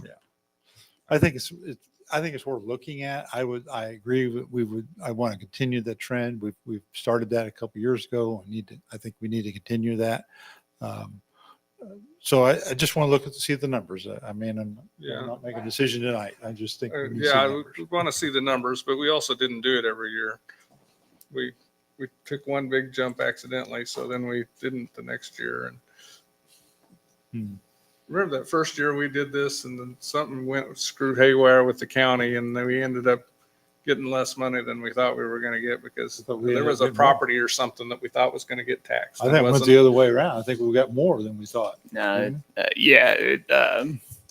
so this was Because of the during hoops the thing. Wichita Hoops issue when they sold the IRB expired, so it reported more than It depends on what you're talking about, more tax or not. I think our mill levy went down 2 mills, and we were only looking for half a mill or something like that. Yeah. That's what happened. Right. And so we took a really big cut on the mill levy that one year. Yeah, we did. You're right about that. It wasn't by design. It was just because of that issue with the hoops. So, if you were going to do half a mill a year, we've still got, that's 4 years worth of mill levy, right? Cuts. That's why Right. and we didn't talk Hey, you're a about, taxpayer, John. Don't you don't look at it that I way. don't want to pay my taxes any more than anybody else, but I also don't want to lose police officers. No. we don't wanna And do we didn't talk about a police vehicle here, which we think we might need if we hire 2 officers. So we need to factor that into all this too. Yeah. But we also, what's not showing up in here is we have planned spending for police vehicles. And I don't know if we've got one budgeted for next year anyway, or where that all works slide out. 20, Barry. So the transfer to equipment reserves 100,000. Transfer to streets is 580,000. Those transfer outs is kind of what funds that. The equipment reserve is what funds the police vehicles, and there's a balance inside that non-budgeted fund that we have going. So we determined right now about $100,000 will cover the equipment replacement needs a year. It might be low based on what we have, but that's another one of those planning projects we have upcoming. But that's where that police vehicle would come from, is that $100,000 transfer. So we transfer 100,000, expend 50,000 for a car.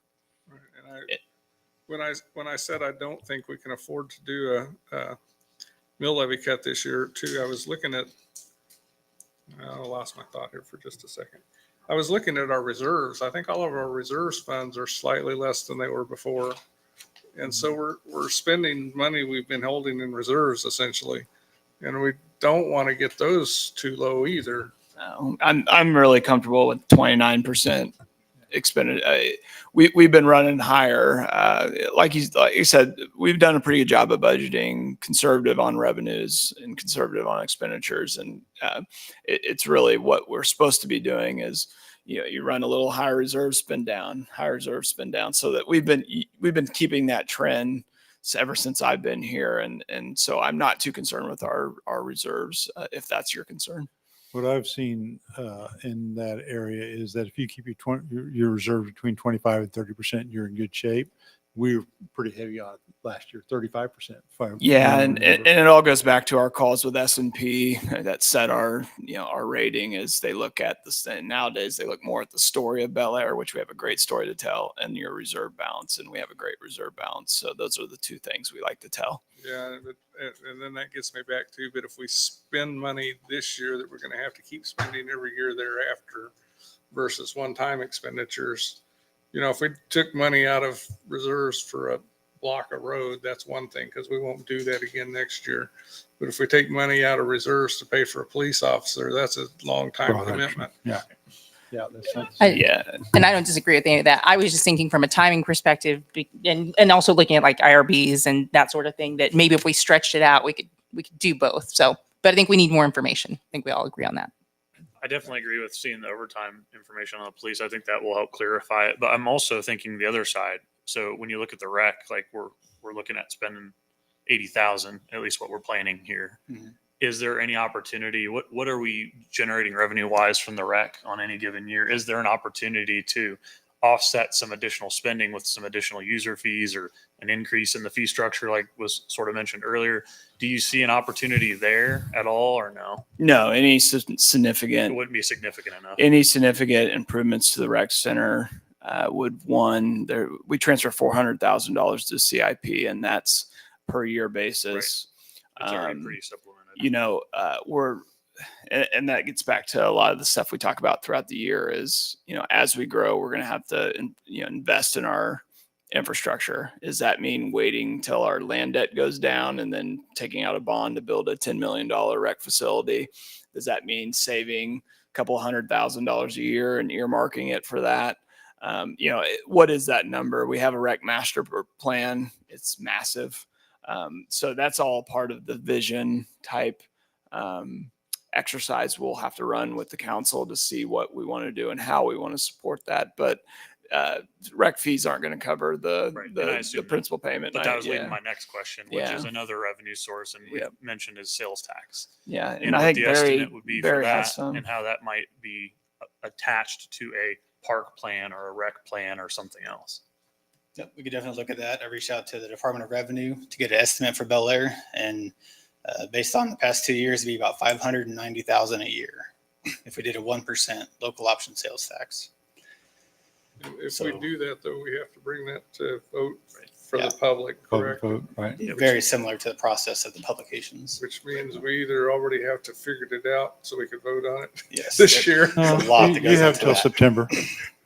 You have It till, won't be this year because you're going to want to have a project to present to the public Right. to really get On behind. a But plan And, for, and so then that question then, are there any elections in the early part of the year where we could do that? Or would we have to wait until special election. the end of next year again to, primaries. They'll have primaries in August next year.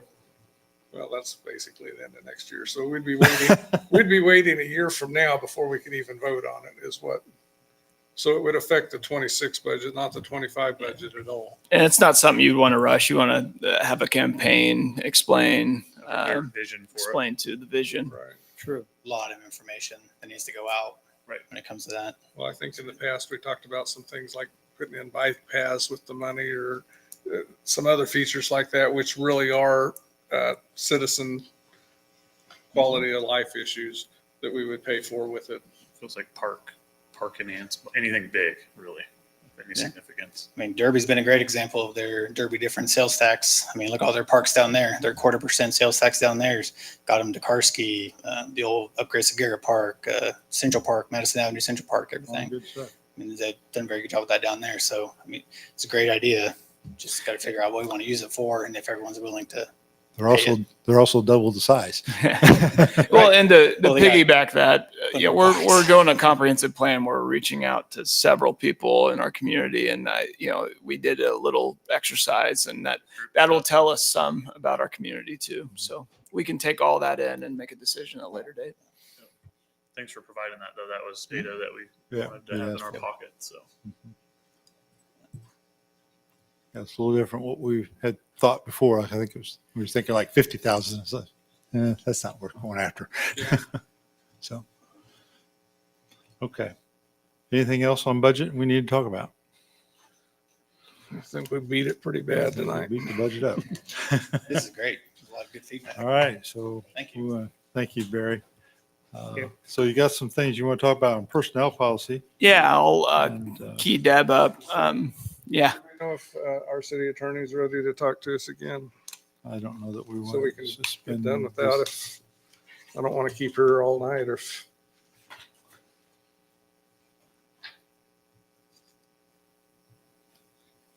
How long is this personnel issue going to, you think? it shouldn't take long if you wouldn't mind knocking this out. What does it mean, long? 15 minutes. okay, half an hour. Yeah. Okay. I'll introduce Deb. Deb Appel. She's been my right hand for 4 years, and she's going to provide this presentation. And she's been doing a lot. Her and Barry are my two ERP rock stars that I'm losing two of my best people a lot of the days because they were dealing with ERP. But that's the priority. So, Deb, you can kind of start on what we got provided, and it's the this one right here, this presentation. So good evening. Let me start a little bit and tell you a little bit about myself. I know Ted already kind of introduced me, but like you said, I recently transitioned from the finance department to human resources, and I, as he said, have been involved in the implementation of our new software. And so while we're very excited to have the finance module going live this month, payroll will start testing in August, and the payroll will go live in September.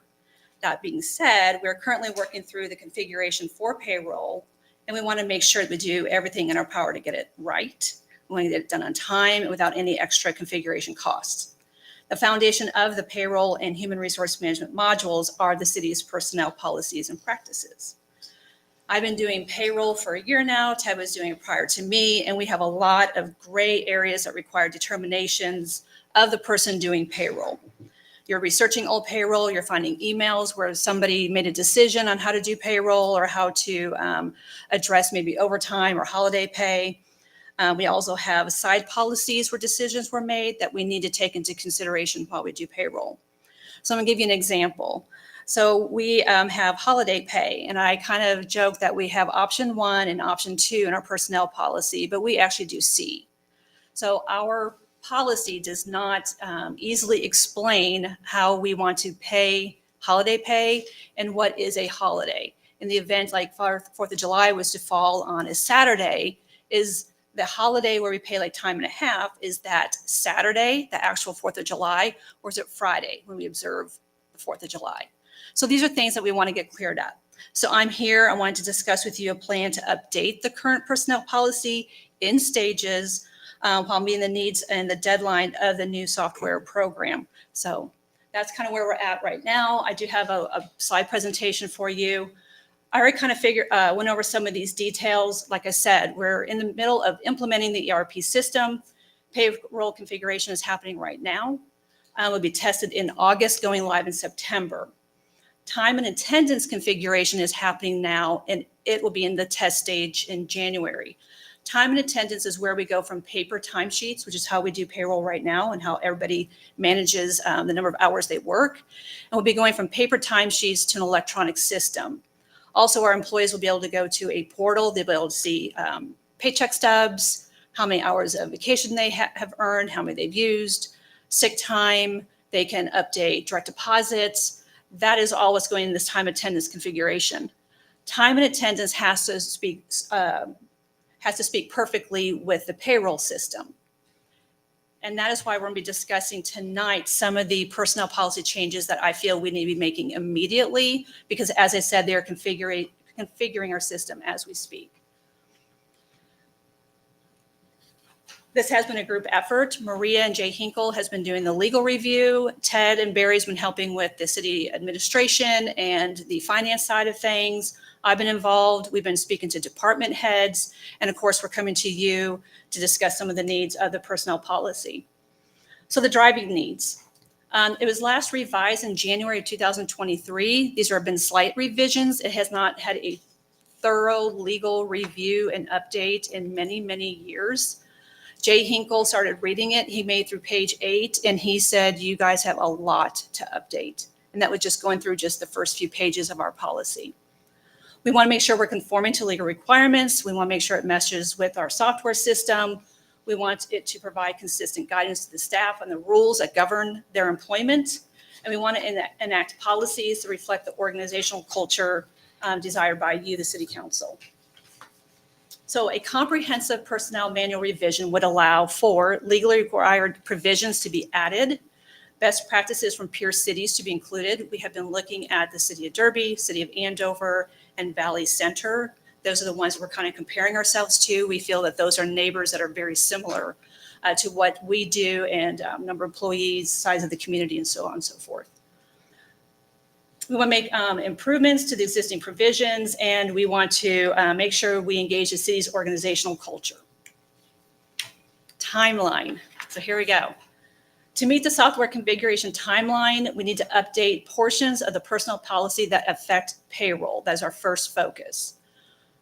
I need to have changes adopted at the July 16th council meeting. So that is why we're discussing tonight some of the things that we're looking at.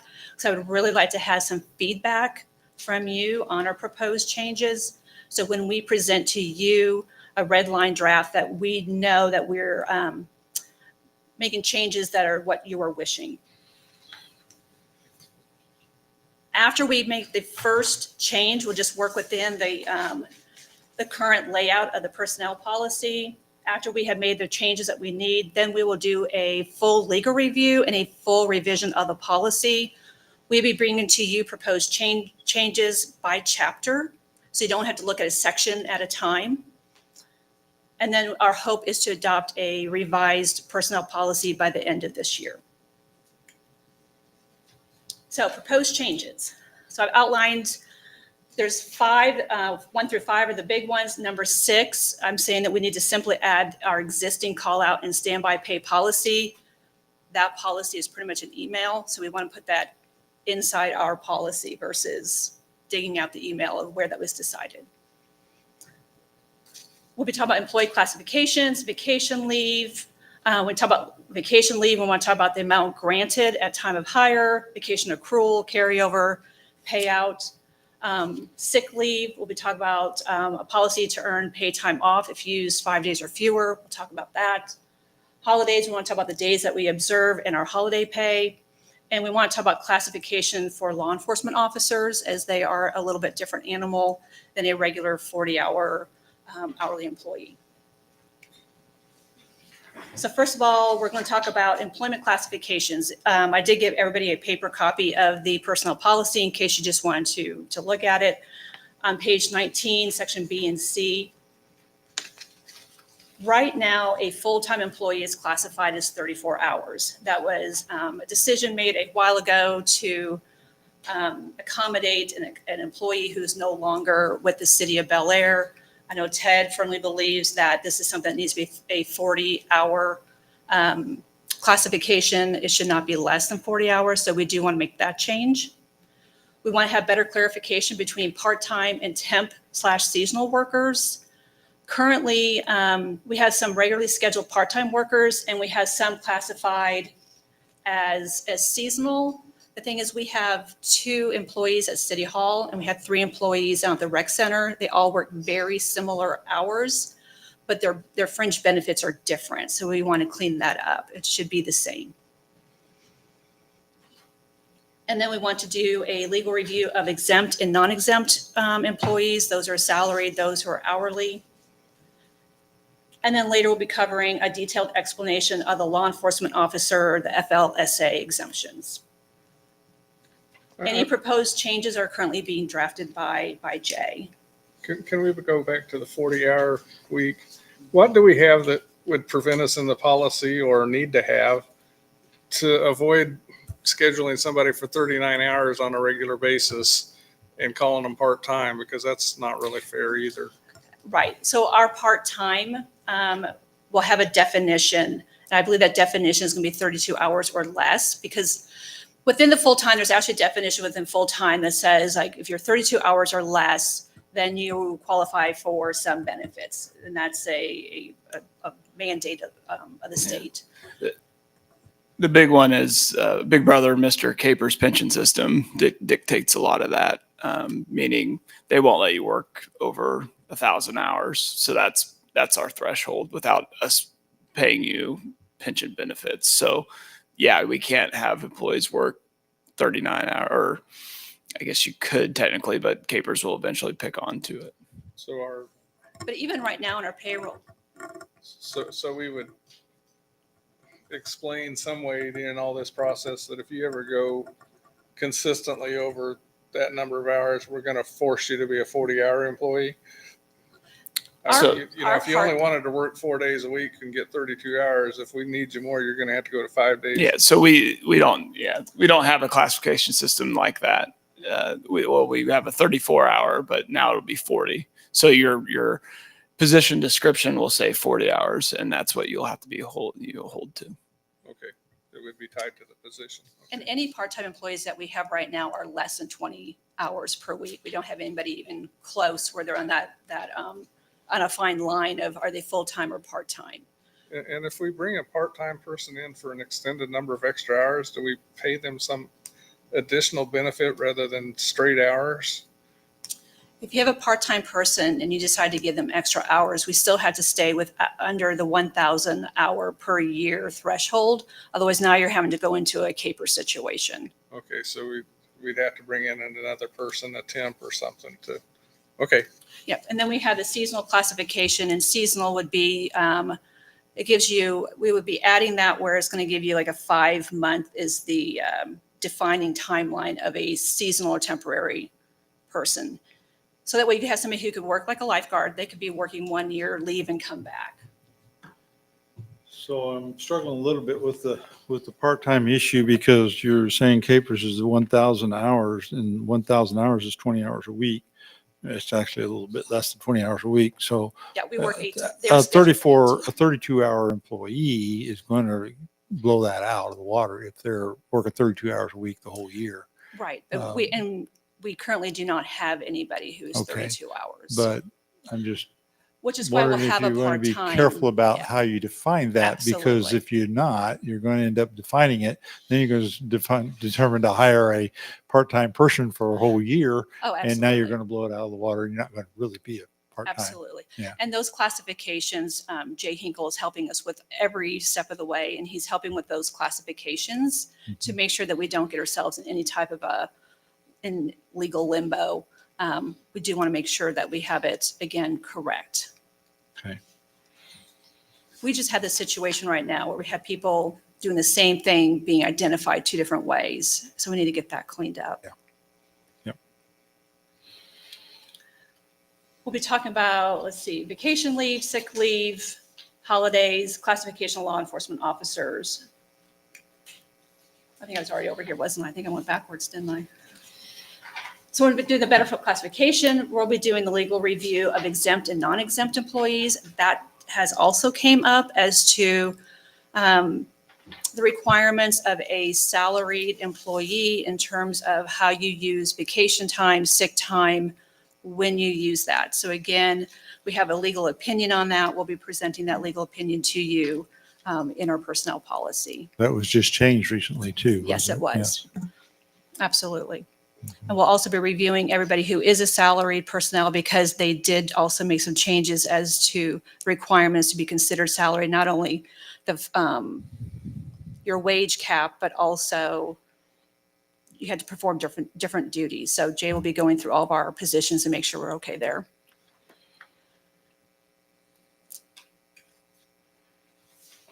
So for vacation leave, right now, again, we have the bit of a snafu with our part-time. Some of our part-time staff receive fringe benefits, and they can accrue sick and vacation leave. And we have other part-time employees who are working very similar hours who are not. So what we're proposing is for part-time employees is to remove that fringe benefit of paid sick and paid leave. Kind of think we should keep that. There is one drawback. Yeah, go ahead. I said there is one drawback to that is if we go ahead and have them accrue vacation and sick and they use that counts towards our 1,000 hours of capers. So they can't even work 1,000 hours for us. They actually had to work closer to 800 hours for us.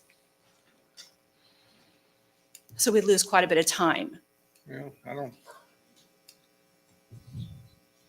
And we're talking about 18 hours a week. So I mean, that's the difficult part is vacation time, that sort of thing.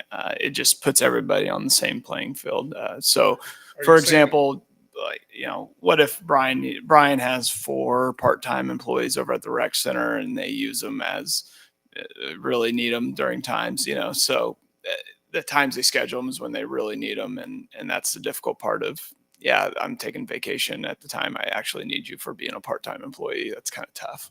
That sounds more like a seasonal position then. Well, Because I'm thinking part-time, somebody that works the whole year for us, Yes. and they just only get 20 hours a week or whatever the right number is, that they ought to be able to have sick days like anybody else so that they don't come in contagious, first part, and that they deserve time off as much as anybody else because they can get burnt out on their jobs too, even if it's only half time. I think it's, and again, this is why we bring it before you. We can continue this act if that's the. I think the drawback to this one policy is we'll probably ask for another part-time rec employee if that's what the council wills. Is you see what I'm saying? There's only so many hours and there's so much we need done. So the drawback of offering this would be we'd have to hire another part-time employee at the rec center. Yeah, I'm going to argue that part-time, you don't expect to get benefits. I mean, I don't think that's the standard anywhere else. I'd be in favor of what you're proposing.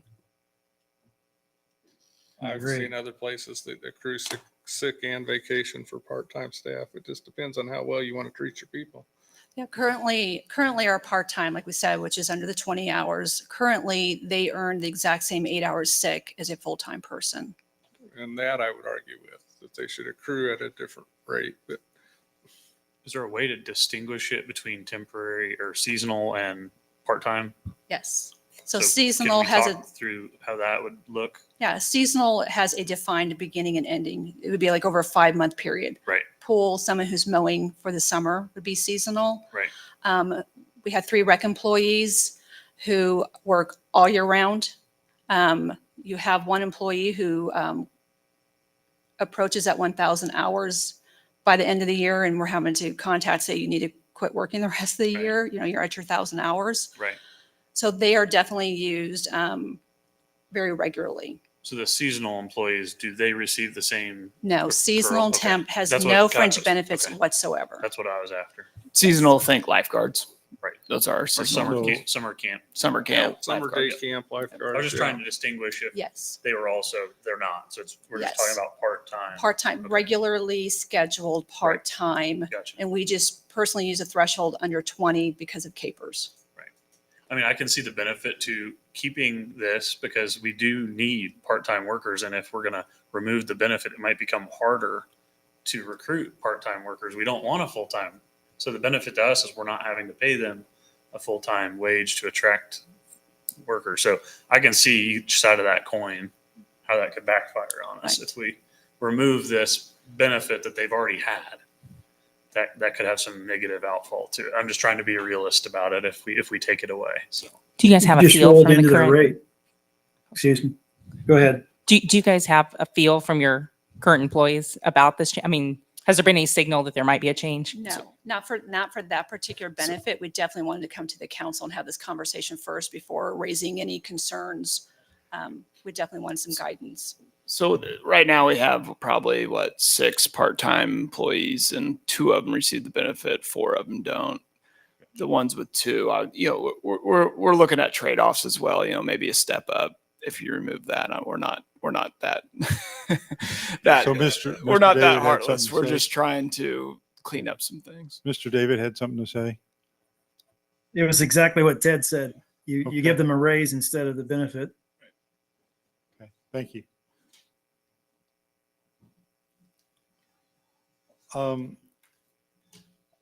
I have mentioned this before. I've always been a fan of just personal time off rather than vacation and sick leave and just throwing them all together in one pool. It works. My personal experience as an employee, it works better. I think it also, as an employer, it works better too. I don't know if there's any appetite to consider that. as you're making these changes, but I think it would be a good move to make if you would go to that. And then you don't have this argument about it or make them. I always call it just you force employees to be liars to say they call in sick and they're really not sick, but I just don't want to go to work today. So Right. Yeah. Yeah. And the hardest thing on that, and as we go through this, you'll see a lot of our sister cities haven't adopted the same policy, so we don't know where we're kind of at in the maximums and that sort of thing. So it'd be difficult to throw a maximum PTO out there, but let's keep going and we'll develop that idea further.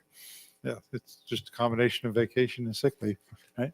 Is what But it is. does sound like what I'm hearing though, it sounds like 8 for sick as the same as a full-time employee is too much, but you do feel that there should be something in order to entice people to apply for part-time positions or stay in their part-time positions is. Yeah.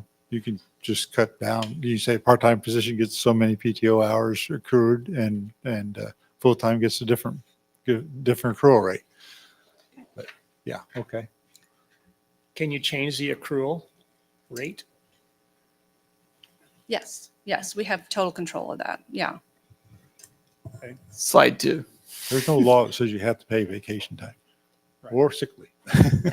Right. Yeah. You don't have to give any fringe benefits. Right. Okay, so we're going to talk about accruing vacation. Right now, a vacation is placed on an employee's paycheck on the second payroll of the month. We're wanting to follow the other cities now that we have much better software. So we'll be looking at doing a computation, and they'll be receiving their vacation every single pay period. So I think that will be a little better for those who maybe kind of ran out. They have theirs a little bit faster. It will also help at time of separation, trying to determine how much have they earned during that last pay cycle for their payout. That change and any change we're talking about here would be taking place with the first payroll of August. We'll be looking at granting, one thing I want to talk about is granting 40 hours of first year annual accrual when hired. So let's just say let's say we do 80 hours of vacation in a year. What we'd be looking at is at the time that they are hired, they get that first 40 at hire, and the remaining 40 is stretched out the next 12 months. We're I seeing think that in that's some of our neighboring communities. I'm sorry. I was going to say, I think that conflicts with accruing it per pay period. I think you stick with accrue per pay period, and then after they've been here 3 months or whatever, they'll have enough time to take off. Because if you give them 40 hours right off the bat, they might take that the second month. And I mean, So that, the hardest thing on that is it's such a recruitment tool for me to use when going out. People are funny. They love that security. None of them ever take it, but as long as they know I'm leaving my job of 5 years with all this vacation time pent up to go start at zero somewhere else. It's something mental that goes on that they always kind of ask or willing to want that. So we're figuring if we can start them out with 40, which is a week, which we've a few times that nobody's ever really took us up on it, but that it gives a comfort level when we're out searching for quality candidates. Is there any requirement that they work 6 months or anything like that? Yeah. So every employee starts with a probationary period, the first 6 Yeah, months. they do, So- but if you give them 40 hours accrual vacation on the first paycheck, Mhm. and they decide the next week they're going to take their 40 hours, I mean, you could be out the 40 hours pretty quick. And I just wondered if there's any requirement that they would say, I'm going to work here for 6 months minimum in order to get the 40-hour. no, because even right now with how we accrue vacation, the minute you earn it, it's yours. And that has been very appreciated by the employees to have instant Sure. ability to use it. You start here in May and you have kiddos who have a school program or something, or they're doing their field day, and you already have a day bank that you can go to that. Mhm. We hear a lot when we are hiring people, they already have their family vacation planned. They already had their time earned at their past place of employment. They want to keep those vacation plans. They still want to go to Disney with the kiddos. And so they are asking us to grant them vacation days in advance. So this way, everybody's getting the exact same. And it's not well, this person, yeah, we'll grant them 2 days, and this person will grant them a week. Yeah, I a time wasn't of- suggesting to do that at all. Yeah, I was just wouldn't saying, either. what's the guarantee that they stay with you to 6 months? Unfortunately, there's no for that- guarantee. I mean, for the unfortunately, when 40 you hours? hire, there's no guarantee that they'll show up the first day. I mean, there's just Right. there's no guarantee. It is a recruitment tool that we use because we often hire seasoned employees who are coming from somewhere Mhm. that they've worked for a long time. So we're just trying to Well, be attractive. If it's not been a problem, I don't have a big issue with it, but I have seen employees that take these vacations and sick leaves and burn them up. I've actually had them work for me and they burn them up as soon as they get them. Yep. And then they're in trouble over attendance for the rest of the year because they have to wait till their next annual year to get their new bank of sick leave and Right. vacation. But from a culture standpoint, it sounds like you're doing that anyway, right? You're sort of granting these days, and this is going to formalize it and level the Exactly. playing field. Yeah. Yes. I mean, Ted, in reality, people are asking their supervisors for time off, and supervisors are approving the Granting. time off, even though they've earned it. It's sort of work. That's how it works out in reality, and I assume that's how it'll continue to work out in reality. So, Yeah. I'm fine with it. I don't have an issue. The other thing we'll be proposing is increasing the carryover, your vacation carryover, instead of what we call reversing your lost vacation. So at the end of the year, you're allowed to carry over so many hours. If you have banked more vacation time, you got really busy, it's been lean, you didn't get to use your vacation time. If you're in excess of that, you lose it. It just falls off. And then they're emailing the city manager, would you give this back to me? The city manager says, yes, I understand your situation. And then payroll is adding it back onto their record. So we just feel like let's just increase that carryover and reduce the number of times we're having to reverse these actions. Is that something you do very often? So Beginning of I this haven't, year, I haven't had my Scott, first opportunity to have a December as a city manager yet, but that's usually in our policy, it has city manager can approve a carryover. And frankly, we've been really busy, and that's kind of how it's been working for the last several years. This just cuts all that off and says, hey, we have a maximum amount you can accrue. That's what you have for your career. So it makes it a lot easier. And I think Deb's next slide will show it a lot easier than we can Yeah. explain it. Yeah, I'm not a fan of this because you've got to limit the amount of risk you have with your employees on and let's, vacation. yeah, and and sick we'll leave. look at this next one. I think the next slide might And help they a little need the bit. time off. Yeah, If- you need to make them take If it your off. manager can't get him scheduled for his time off during the year, then we have a different problem. Well, and ironically, the ones who are losing their vacation time and not and having to go back and ask for it back is typically salaried employees. That's where it's happening. Well, and still the same statement, they need to be accommodated so that they can take vacation. And if they're not asking for vacation, they need to be pushed into it because they need the time off and we need them to take the time off so that they're fresh employees. And I totally understand, but I'll say even my own situation right now with the ERP system, like just this week, we had 6 hours a day scheduled every day for 3 weeks. I mean, we are pounding out ERP plus doing our other duties. So the idea, I would love to be able to take a couple of days off. The reality of it is just not there. Well, there will be times when you can't, but there should be Oh, able to find something in a 12-month period where you can Right. take off your 2 or 3 weeks. And then we'll talk about this here because the other thing too we heard from employees is we have some longtime employees that said, I really wish I had a little bit of a safety net. If something catastrophic happens, I wish I could have just a little bit more time banked in my vacation. There's just that security blanket of knowing something happens, I have a few days set aside. So what you're looking at here is the very, very top is our current vacation schedule. Bel Aire is very unique. Again, I looked at Andover, Valley, and Derby. And we're very unique that we only have outside, once you get past that first year of service, we only have 3 vacation tiers. And once you get to 12, that's it. You're at your top vacation tier. The bottom left is the proposed vacation schedule. And then we are following Valley Center and Andover. Andover actually has higher max carryovers and higher max payouts than Valley Center. They also have higher max carryovers, I even think, than us on some of our tiers. So we're trying to kind of meet in the middle. But this is one place that we feel like we're very weak in terms of recruiting and retaining employees is our vacation schedule. Is there not some other way we could? I don't like all that vacation carried over. I understand the concern that you want to be able to guarantee, but can we not offer something like Aflac or something that pays you if you're,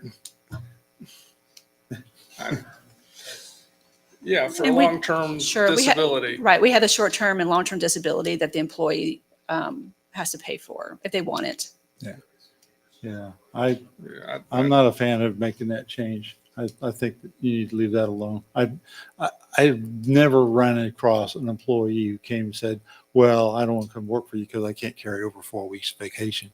I've never had that happen. I've never had them talk about carryover vacation at all as far as the condition of employment. Everybody I've ever talked to is more interested in how fast they could accrue it and spend it rather than carrying it over. So I will say though, dynamics in the workplace are changing, and there is a shift in how people want to spend their time. And some people may want to have the ability to earn up a longer type of vacation, not just the safety net, but the idea of taking a longer vacation is becoming more of a thing. Yeah, becoming the more way I'm popular. reading it is that they're not looking for accumulation. They're looking for taking it now kind of a thing, not for carryovers to year over year. Well, and there's some liability to the city too, that we've got to have money on hand if we let them all accrue lots Right. of vacation days. Sure. Oh, yeah. And, Yeah, and we that's liability you got to pay. and we're well aware of that liability report, and we have the means of scheduling that. I think the biggest issue is our competition. Valley Center, they're all higher than us, and you guys are we talking two different things? So carryover and maximum payout, you're more worried about them accruing 224 or 300 hours at a time and then having to pay that out, or are you more worried about what's exactly the worry on the maximum payout? I don't want you to have that level of risk on the books. I want the employees to be taking their vacation time, and I'm okay with some payout, but I'm not okay with all total payout. That's just you got to have people take their vacation. Okay, and that goes. The hardest part's going to be is I'll need an assistant director of public works. I'll need another lieutenant police department. I'll need another. We're in some very challenging times in Bel Air right now, where a lot of people are working a lot of hours. How do we get past this year if we don't have a high threshold or a mechanism to carry over? You have a mechanism for carryover. It's right there. It's 96 hours, recruit hours. And those shorter term employees, the 6 to 11 years, 120 hours. And over 12 years, it's 144 hours. Okay. And your maximum carryover are 224. And if they don't take it, they'll lose it. Or would you be open to a payout? Or because I have several employees that are kind of approaching the max, and if they ain't able to carry it over, then they lose it. You could do some limited payout. And if they took it, you'd be paying it out anyway. Like if they had been taking it the previous years. Well, that's still my argument. I think they need to be taking it. Mm-hmm. And the other counter, if we let them accrue 320 hours of vacation and they decide to take that all at once, you've lost that employee for 2 months anyway. I mean, it would have to be, any vacation time has to be approved. So Logistically, just I because don't I see go that in ever and tell happening. Ted I want 2 months off, he's not going to But give me what- 2 months off. What Deb's Be saying like is like a crazy year guy. like this where we've got ERP implementation, we're essentially punishing long-term employees. They're committed to this project and can't take it in 2024 No. to be able to carry it forward. last year, the public works director, was kind of new to the position. They were short-staffed. He lost 80 hours at the end of the year. Yeah, that's a shame.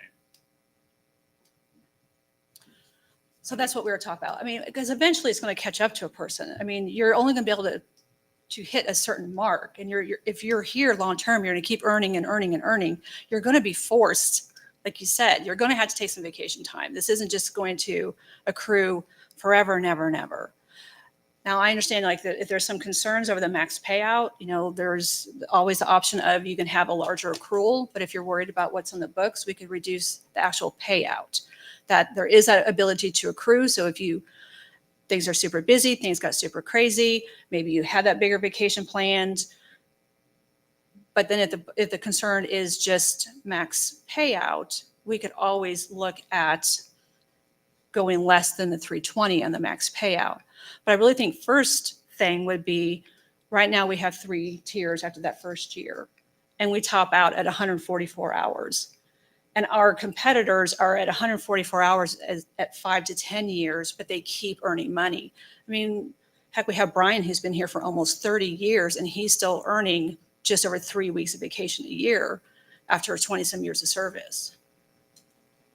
Yeah, there's going to be very few employees that reach the numbers in the bottom of that chart. I have Yeah, a it's feeling, far few but between, but those who get there kind of. I wonder if we do both, like lower, like you're suggesting, look at a payout annually and look at it lowering the total accrual and meet somewhere in the middle.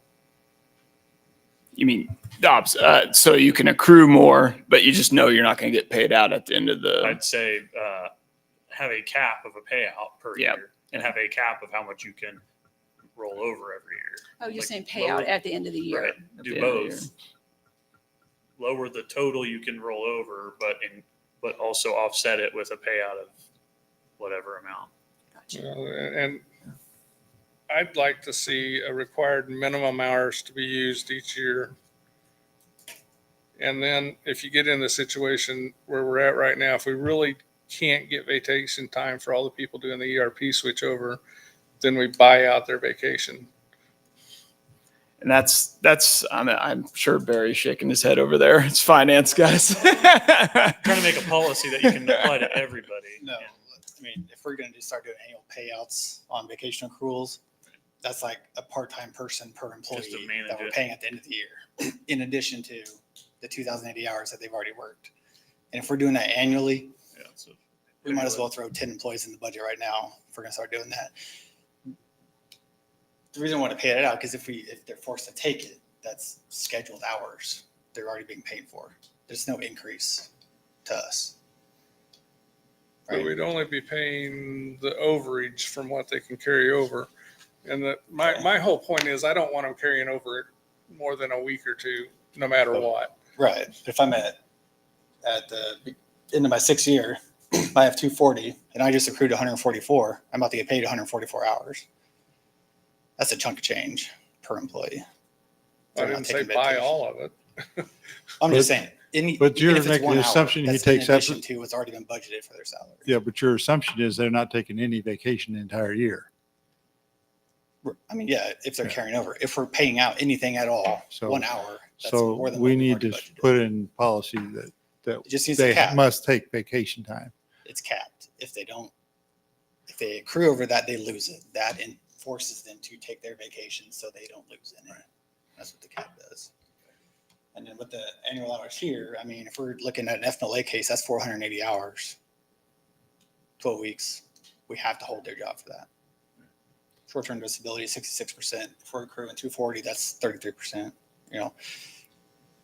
roughly of the total hours are going to be off for FMLA. So that's why those numbers are kind of structured like that. Kind of plays into that. So if they are taking the short-term disability, they only got to use 33% of that 480 hours of their accrued time. If they don't have it, they're going to want 480 hours built up. So they get paid that whole 12 weeks they're off because we don't pay for that. We don't pay for that time off on FMLA. That's why those numbers are like that. I lost you, Sorry. but that's okay for now. I don't need you to go through it again. I've said what I think. I think we should take some vacation, and I think we should maybe have an accommodation to buy some back, but accruing 5.5 weeks at 20 years and allowing 320 hours to be in the bank, you're looking at almost 600 hours of vacation. No, that's, well, I meant, you're talking, I could start the year with Uh, 320 hours. you're and I right. could accrue Okay. 220 more. yeah. Your max carryover is still that 320. Yeah, the max payout. But you're right. If maybe someone that gave us 30 years of his life, if he wanted to really get the city, he would use all his vacation on his retirement date or retirement year and then get paid out 320. But I mean, he get how often are we going to see that? That kind of thing. It's not often. I have a concern of, I think one proposal is to reduce the carryover to even suggested, is being suggested to even lower than what we currently allow for carryover. Because if we're talking only being able to carry over like maybe 2 weeks, we're actually talking about reducing the amount of carryover that we currently have. I feel like in terms of employee satisfaction, employee recruitment, keeping your employees, I feel like we're going backwards if we're saying that we're already not competing with our neighbors and we're talking about going the opposite direction. And we're talking about, we have positions that are very hard to recruit and the pool is getting smaller.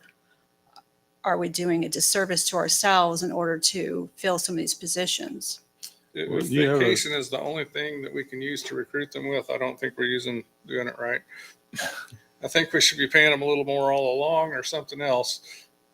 So you're only showing a Valley Center vacation schedule. Did I hear somebody say they looked at an Andover vacation schedule? Yes. I've not seen that.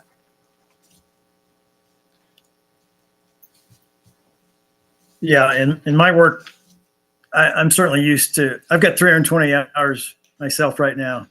So I'm used to this. I think this whole proposal makes sense. So I think it's just a little different perception. Yeah, but you work for a company that has like 20,000 employees. True. But And they make a but that's why they like this too. So they don't have to, Well, so you do have the flexibility of letting people incorporate an ERP and not take their vacation. So if we wanted to talk about Andover, if we want to just kind of go down the row there, down that column for max carryover, their first year, the max carryover is 86. 1 to 5 years is 177. 5 to 10 is 213. 10 to 15 is 249. 15 to 20 is 285. 20 years is 321. So they're a little And their shorter on the early years and much more. and their longer on payout, the their max long-term. payout is the same as their carryover. In their situation, theirs is the same. Valley Center is also, I guess you see that Valley Center, what your carryover is and what your payout is. Well, I'm kind of thinking maybe what we should do is look at take your proposed hours earned per pay period and your annual accrued hours, use those proposed ones, but keep the maximum carryover, maximum payout with what they currently are. I think that is a better policy, and I don't think that that's a competitive issue to anybody. Well, we might extend the table for more years of service. And here's where 2 department head staff meetings come in handy with me, is this is a very big issue for our department heads. Because of what? Because they're all sitting with a lot of vacation time they can't use and they can't carry over, and they lost it last year. And you're saying that's recurring this year? I would anticipate at the rate that we're going right now, Yeah. I would highly anticipate it. Very few vacation hours have been used this year. Then I'd suggest that you're not managing it right. If you're doing that year over year, you're not managing it right. If you had it 1 year, I get it, but year over year, you need to change up the way you're managing it.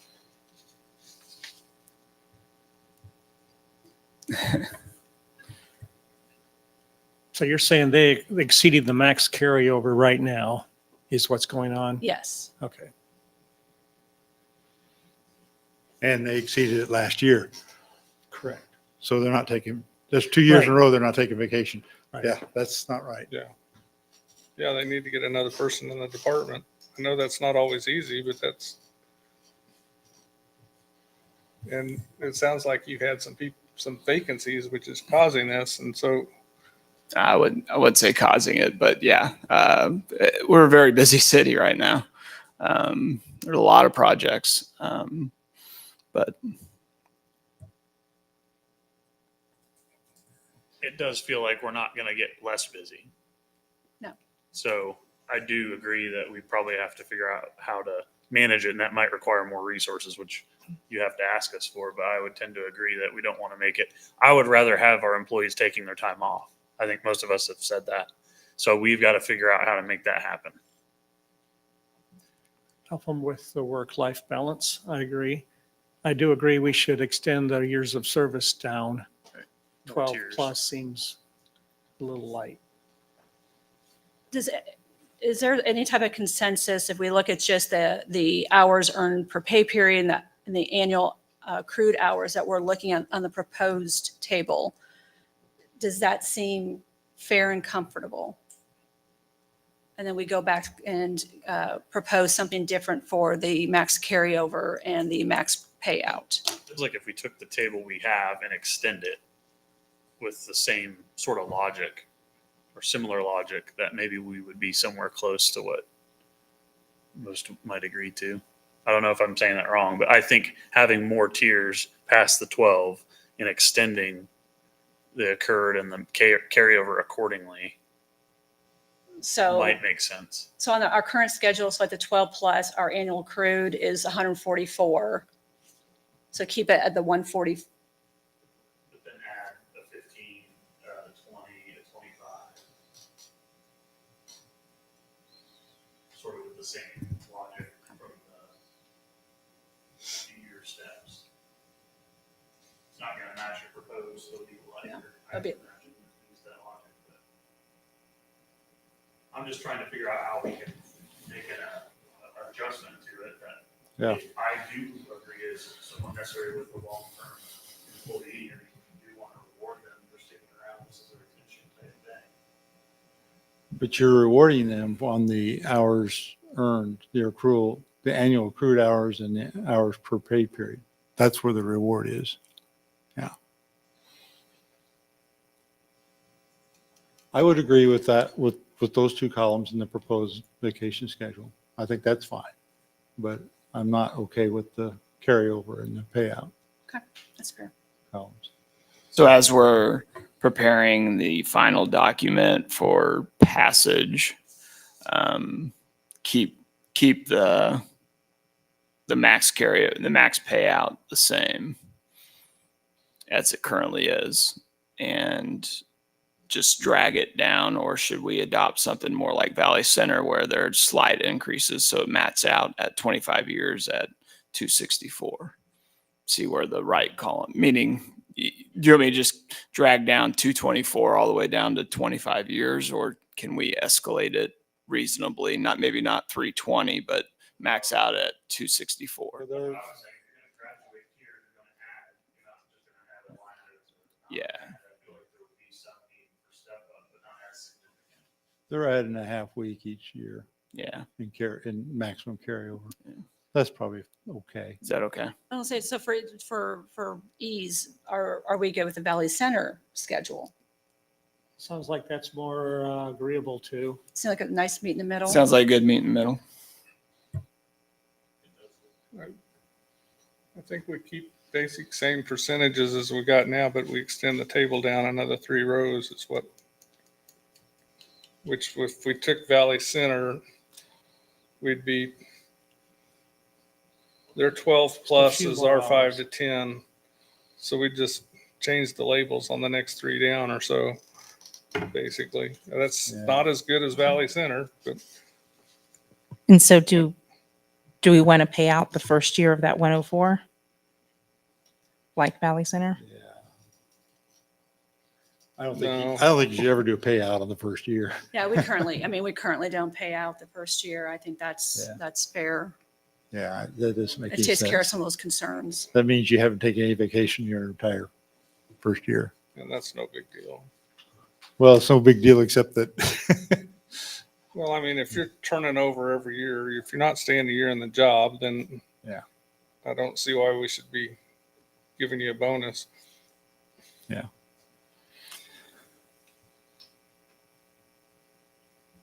And this And is all better than all I the center earned when schedule, I I was think, an works. employee. I mean, Okay. I'm okay with Just that. as the proposal, you guys can still change it at Yeah. the time. I just want to put something in Straw horse. the straw horse. Yeah, exactly. Very good. Yeah, get rid of that. That one. Okay, I think the next ones should be a little easier. Sick, this goes back to what we were talking about a little while ago about removing sick leave for part-time staff, because they receive the 8 hours. I know we talked about maybe coming up with maybe more of a, just a floating holiday, just a PTO, personal time or something like that for them. Same thing, accrue sick per period versus month. We want to, we'll keep the whole, right now you don't get paid out for your unused sick time. We keep that as we have it.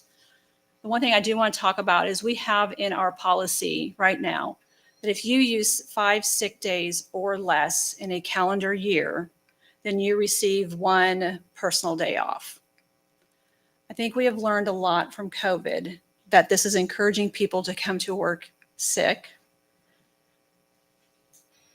And what I'm seeing is that 50% of the people who earned it last year were salaried personnel. And I don't think that was the intent either.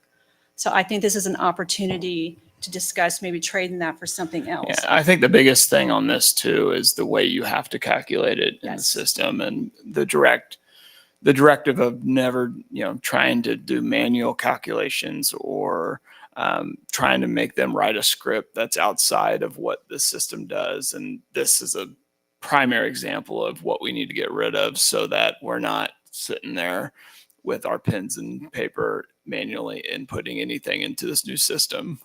They can't make this happen in this new system. So that's something that we're willing to look at removing in exchange. And I don't know if you have we're thinking the biggest outlier on Bel Aire versus all the other ones is President's Day. We don't get President's Day. So we figured if we take that off the table, we can offer President's Day to our employees so that we're in line with all the other jurisdictions. I like that. I was going to ask, what is your distinction between personal holiday and floating holiday? Do you get to Same choose both? thing. The It's same just thing. different. Okay. Different people label it differently. Okay. Different language. I like Derby Same and thing. adding in. So I'm a little confused with what you're trying to propose here because you threw in sick leave and then you started talking about holidays. Yes. So what do you? So what are right you doing? now, you have the ability to earn a floating holiday if you are sick 5 days or less in a year. So you get rewarded for that Okay. by being given a personal day. We're saying, let's get rid of that.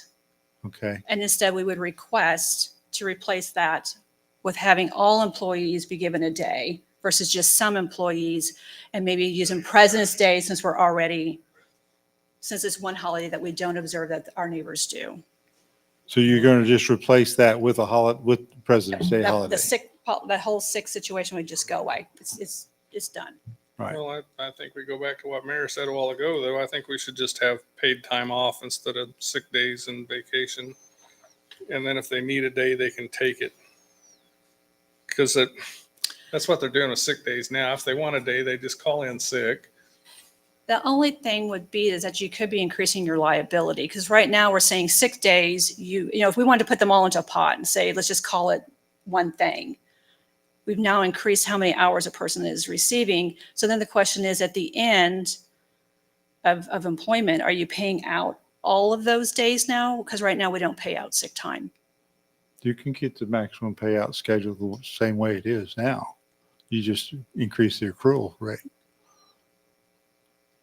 Is what you Yeah, did. because you're not very good employee is going to take every sick day he earns. And so you're going to pay him out anyway. And he doesn't care about President's Day or whatever, because he's got every 6 day he can. And I've seen people that do that.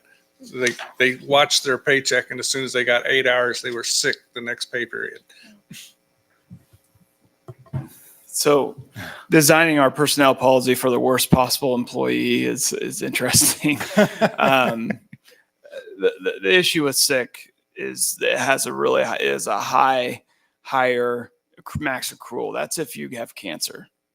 I want to be able to take care of those families. If we have paid time off, I would suggest 6 months of max accrual to take care of those families. If we don't have pay, if we do it like we are right now, we can structure it so your vacation payout is at 264 at the max.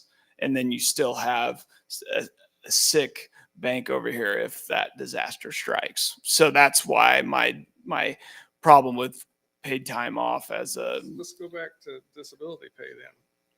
What would it cost us to have long-term disability on employees instead of paying vacation and sick days? Because you're worried about the big cancer thing is the argument here. That's what long-term disability is for. okay. Not vacation days, not sick time. And is that something we can decide in the fall when we do the major policy handbook upgrade and then readjust? Because right now we're just looking at payroll stuff so we can get the CRP put in. So I don't think I have the time tomorrow to research all that information and then be able to present it, because our packet's due tomorrow, and present it next Tuesday so that we can adjust the ERP system. But long term is what, $40 a month per employee, 45, maybe 50 now. I don't know. It's been a while, but if that's a route you guys are wanting to go, is to issue long-term disability for all employees in lieu of sick leave or in changing PTO, we can look at that. That's something absolutely out of the ordinary, but any other city's doing. And that, I don't know what that will do with our competitive edge. Is there a maximum on accrued sick leave? Yes. Yes. It's 960, 960? 960 hours. Wow. You don't get paid out That's a for lot of that. sick There's leave. no payout to that. It Right. is- So you use it or lose it? You use it or lose it. Okay. And you So can't, it's there if you But need you it. can't get it when you leave. it's very clear in the personnel policy, if missing 3 days of work, you have to produce a doctor's note. Don't worry, it's protected. It's just that's what I see when I see sick is cancer, those sorts of things. And also, our sick policy, with our sick policy, it also gives you the ability to take care of your kiddos or a spouse. Whereas when you're talking disability type insurance, that is purely for yourself. Well, That's not for taking care of family members.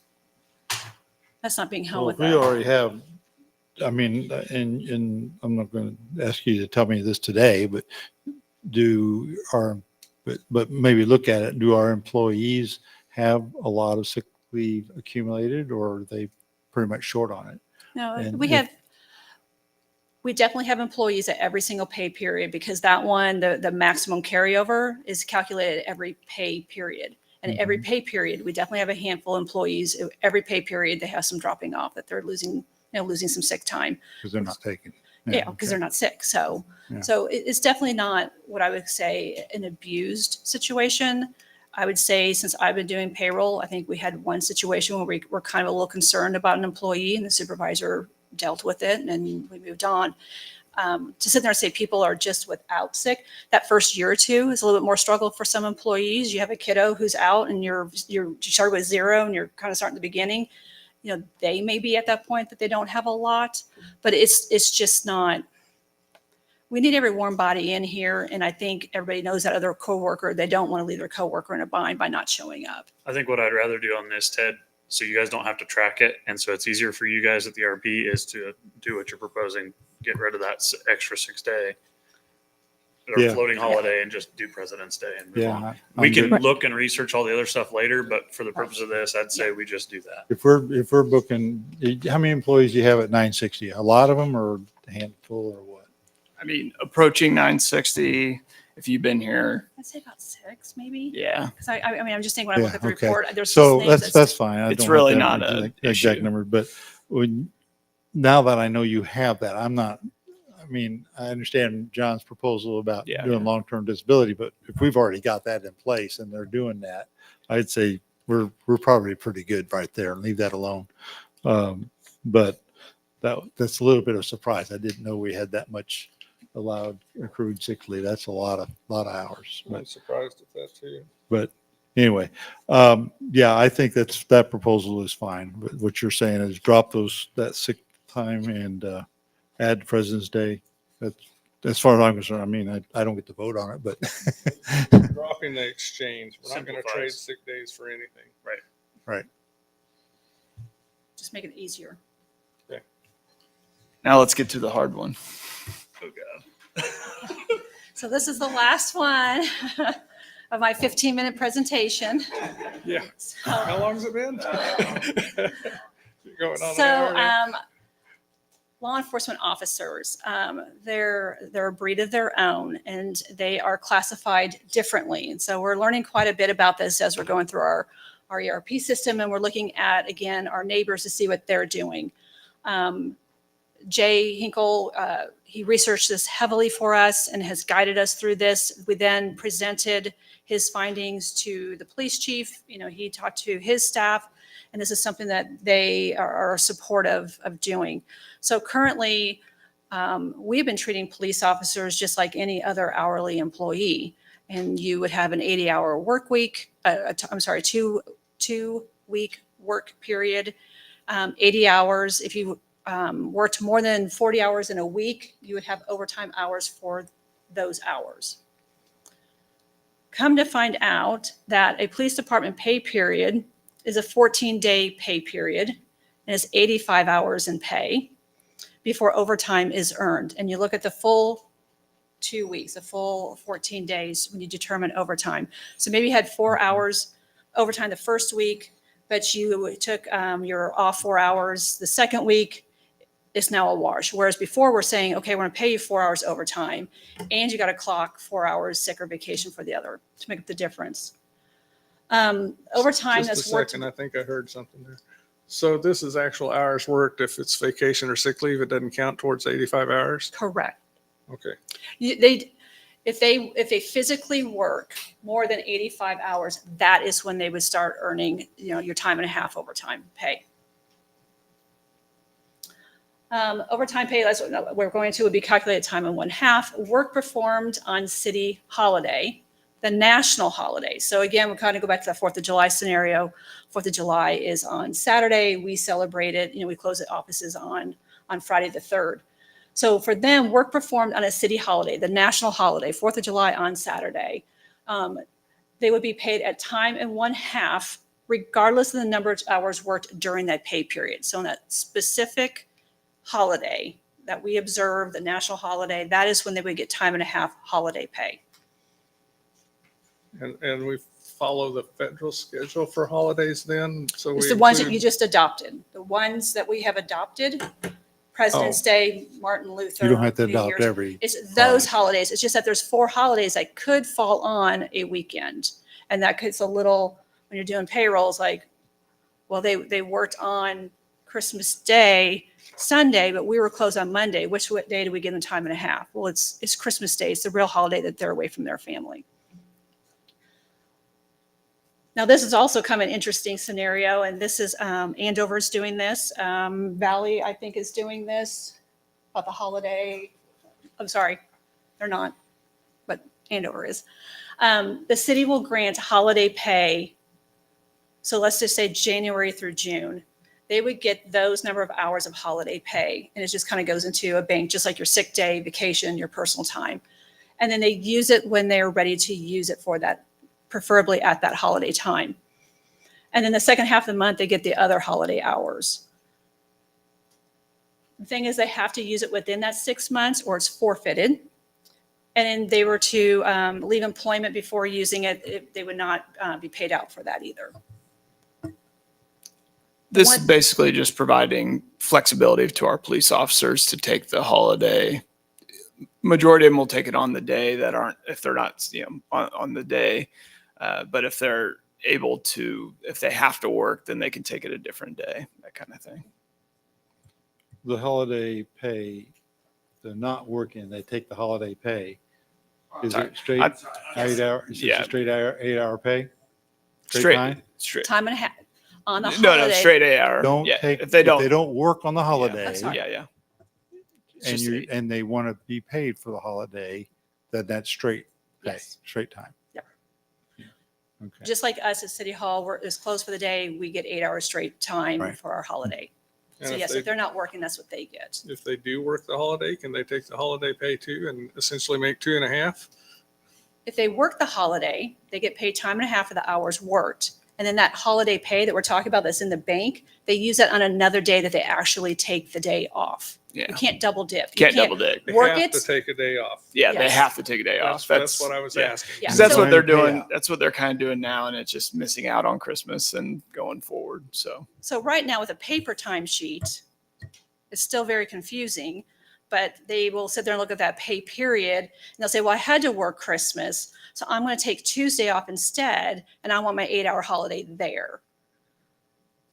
Okay. Makes sense. but it limits them to that 2 week period, and we Yes, want sir. to be able to open it up so that it can be a little better than that. Yeah. I got no problem with this page. Looks okay. So what happens with part-time people with that scenario? Are they straight time? Are they time and a half? Or is that a totally different? For police animal? officers, we don't have what we would classify a part-time. We do have some, I refer to them as an auxiliary officer. They have no fringe benefits at all. So those couple people that work, as They don't get needed. holiday pay? Pardon me? They don't get holiday pay? No. They work so sporadically. They may not work for 3 months and then they'll work a couple hours. So they are so sporadic that they do not have fringe benefits. Okay, well, I know some police departments utilize part-time help during the peak times, which helps offset some of this. And it gives the police officers more opportunity to spend too with their families. Right. And we, like I said, we have a couple part-time officers who do exactly that. They're Okay. just so irregular how often we use them that they don't have any type of regular schedule. Sure. And so they don't have any fringe benefits. So they would not fall under this. This would be our regular full-time Time officers. Equivalents, Mhm. FTE. Okay, thank you. Okay. Think you're done? That's The it. next Done? page is great. Thanks for helping us out here. You did a today. fantastic job. Made that one easy. That was easy. All right. Ready to, you gotta go do the technical switch now again? Okay. All right, so that concludes the workshop. Well, I had one more question. Well, ask your We're question. only presenting part of this at a time. Do we have to approve this one section at a time, or can we wait until the whole thing's done? What we discussed this evening. On the microphone, please. What we discussed this evening, I need passed next week because I have to send it to our ERP system because they are configuring.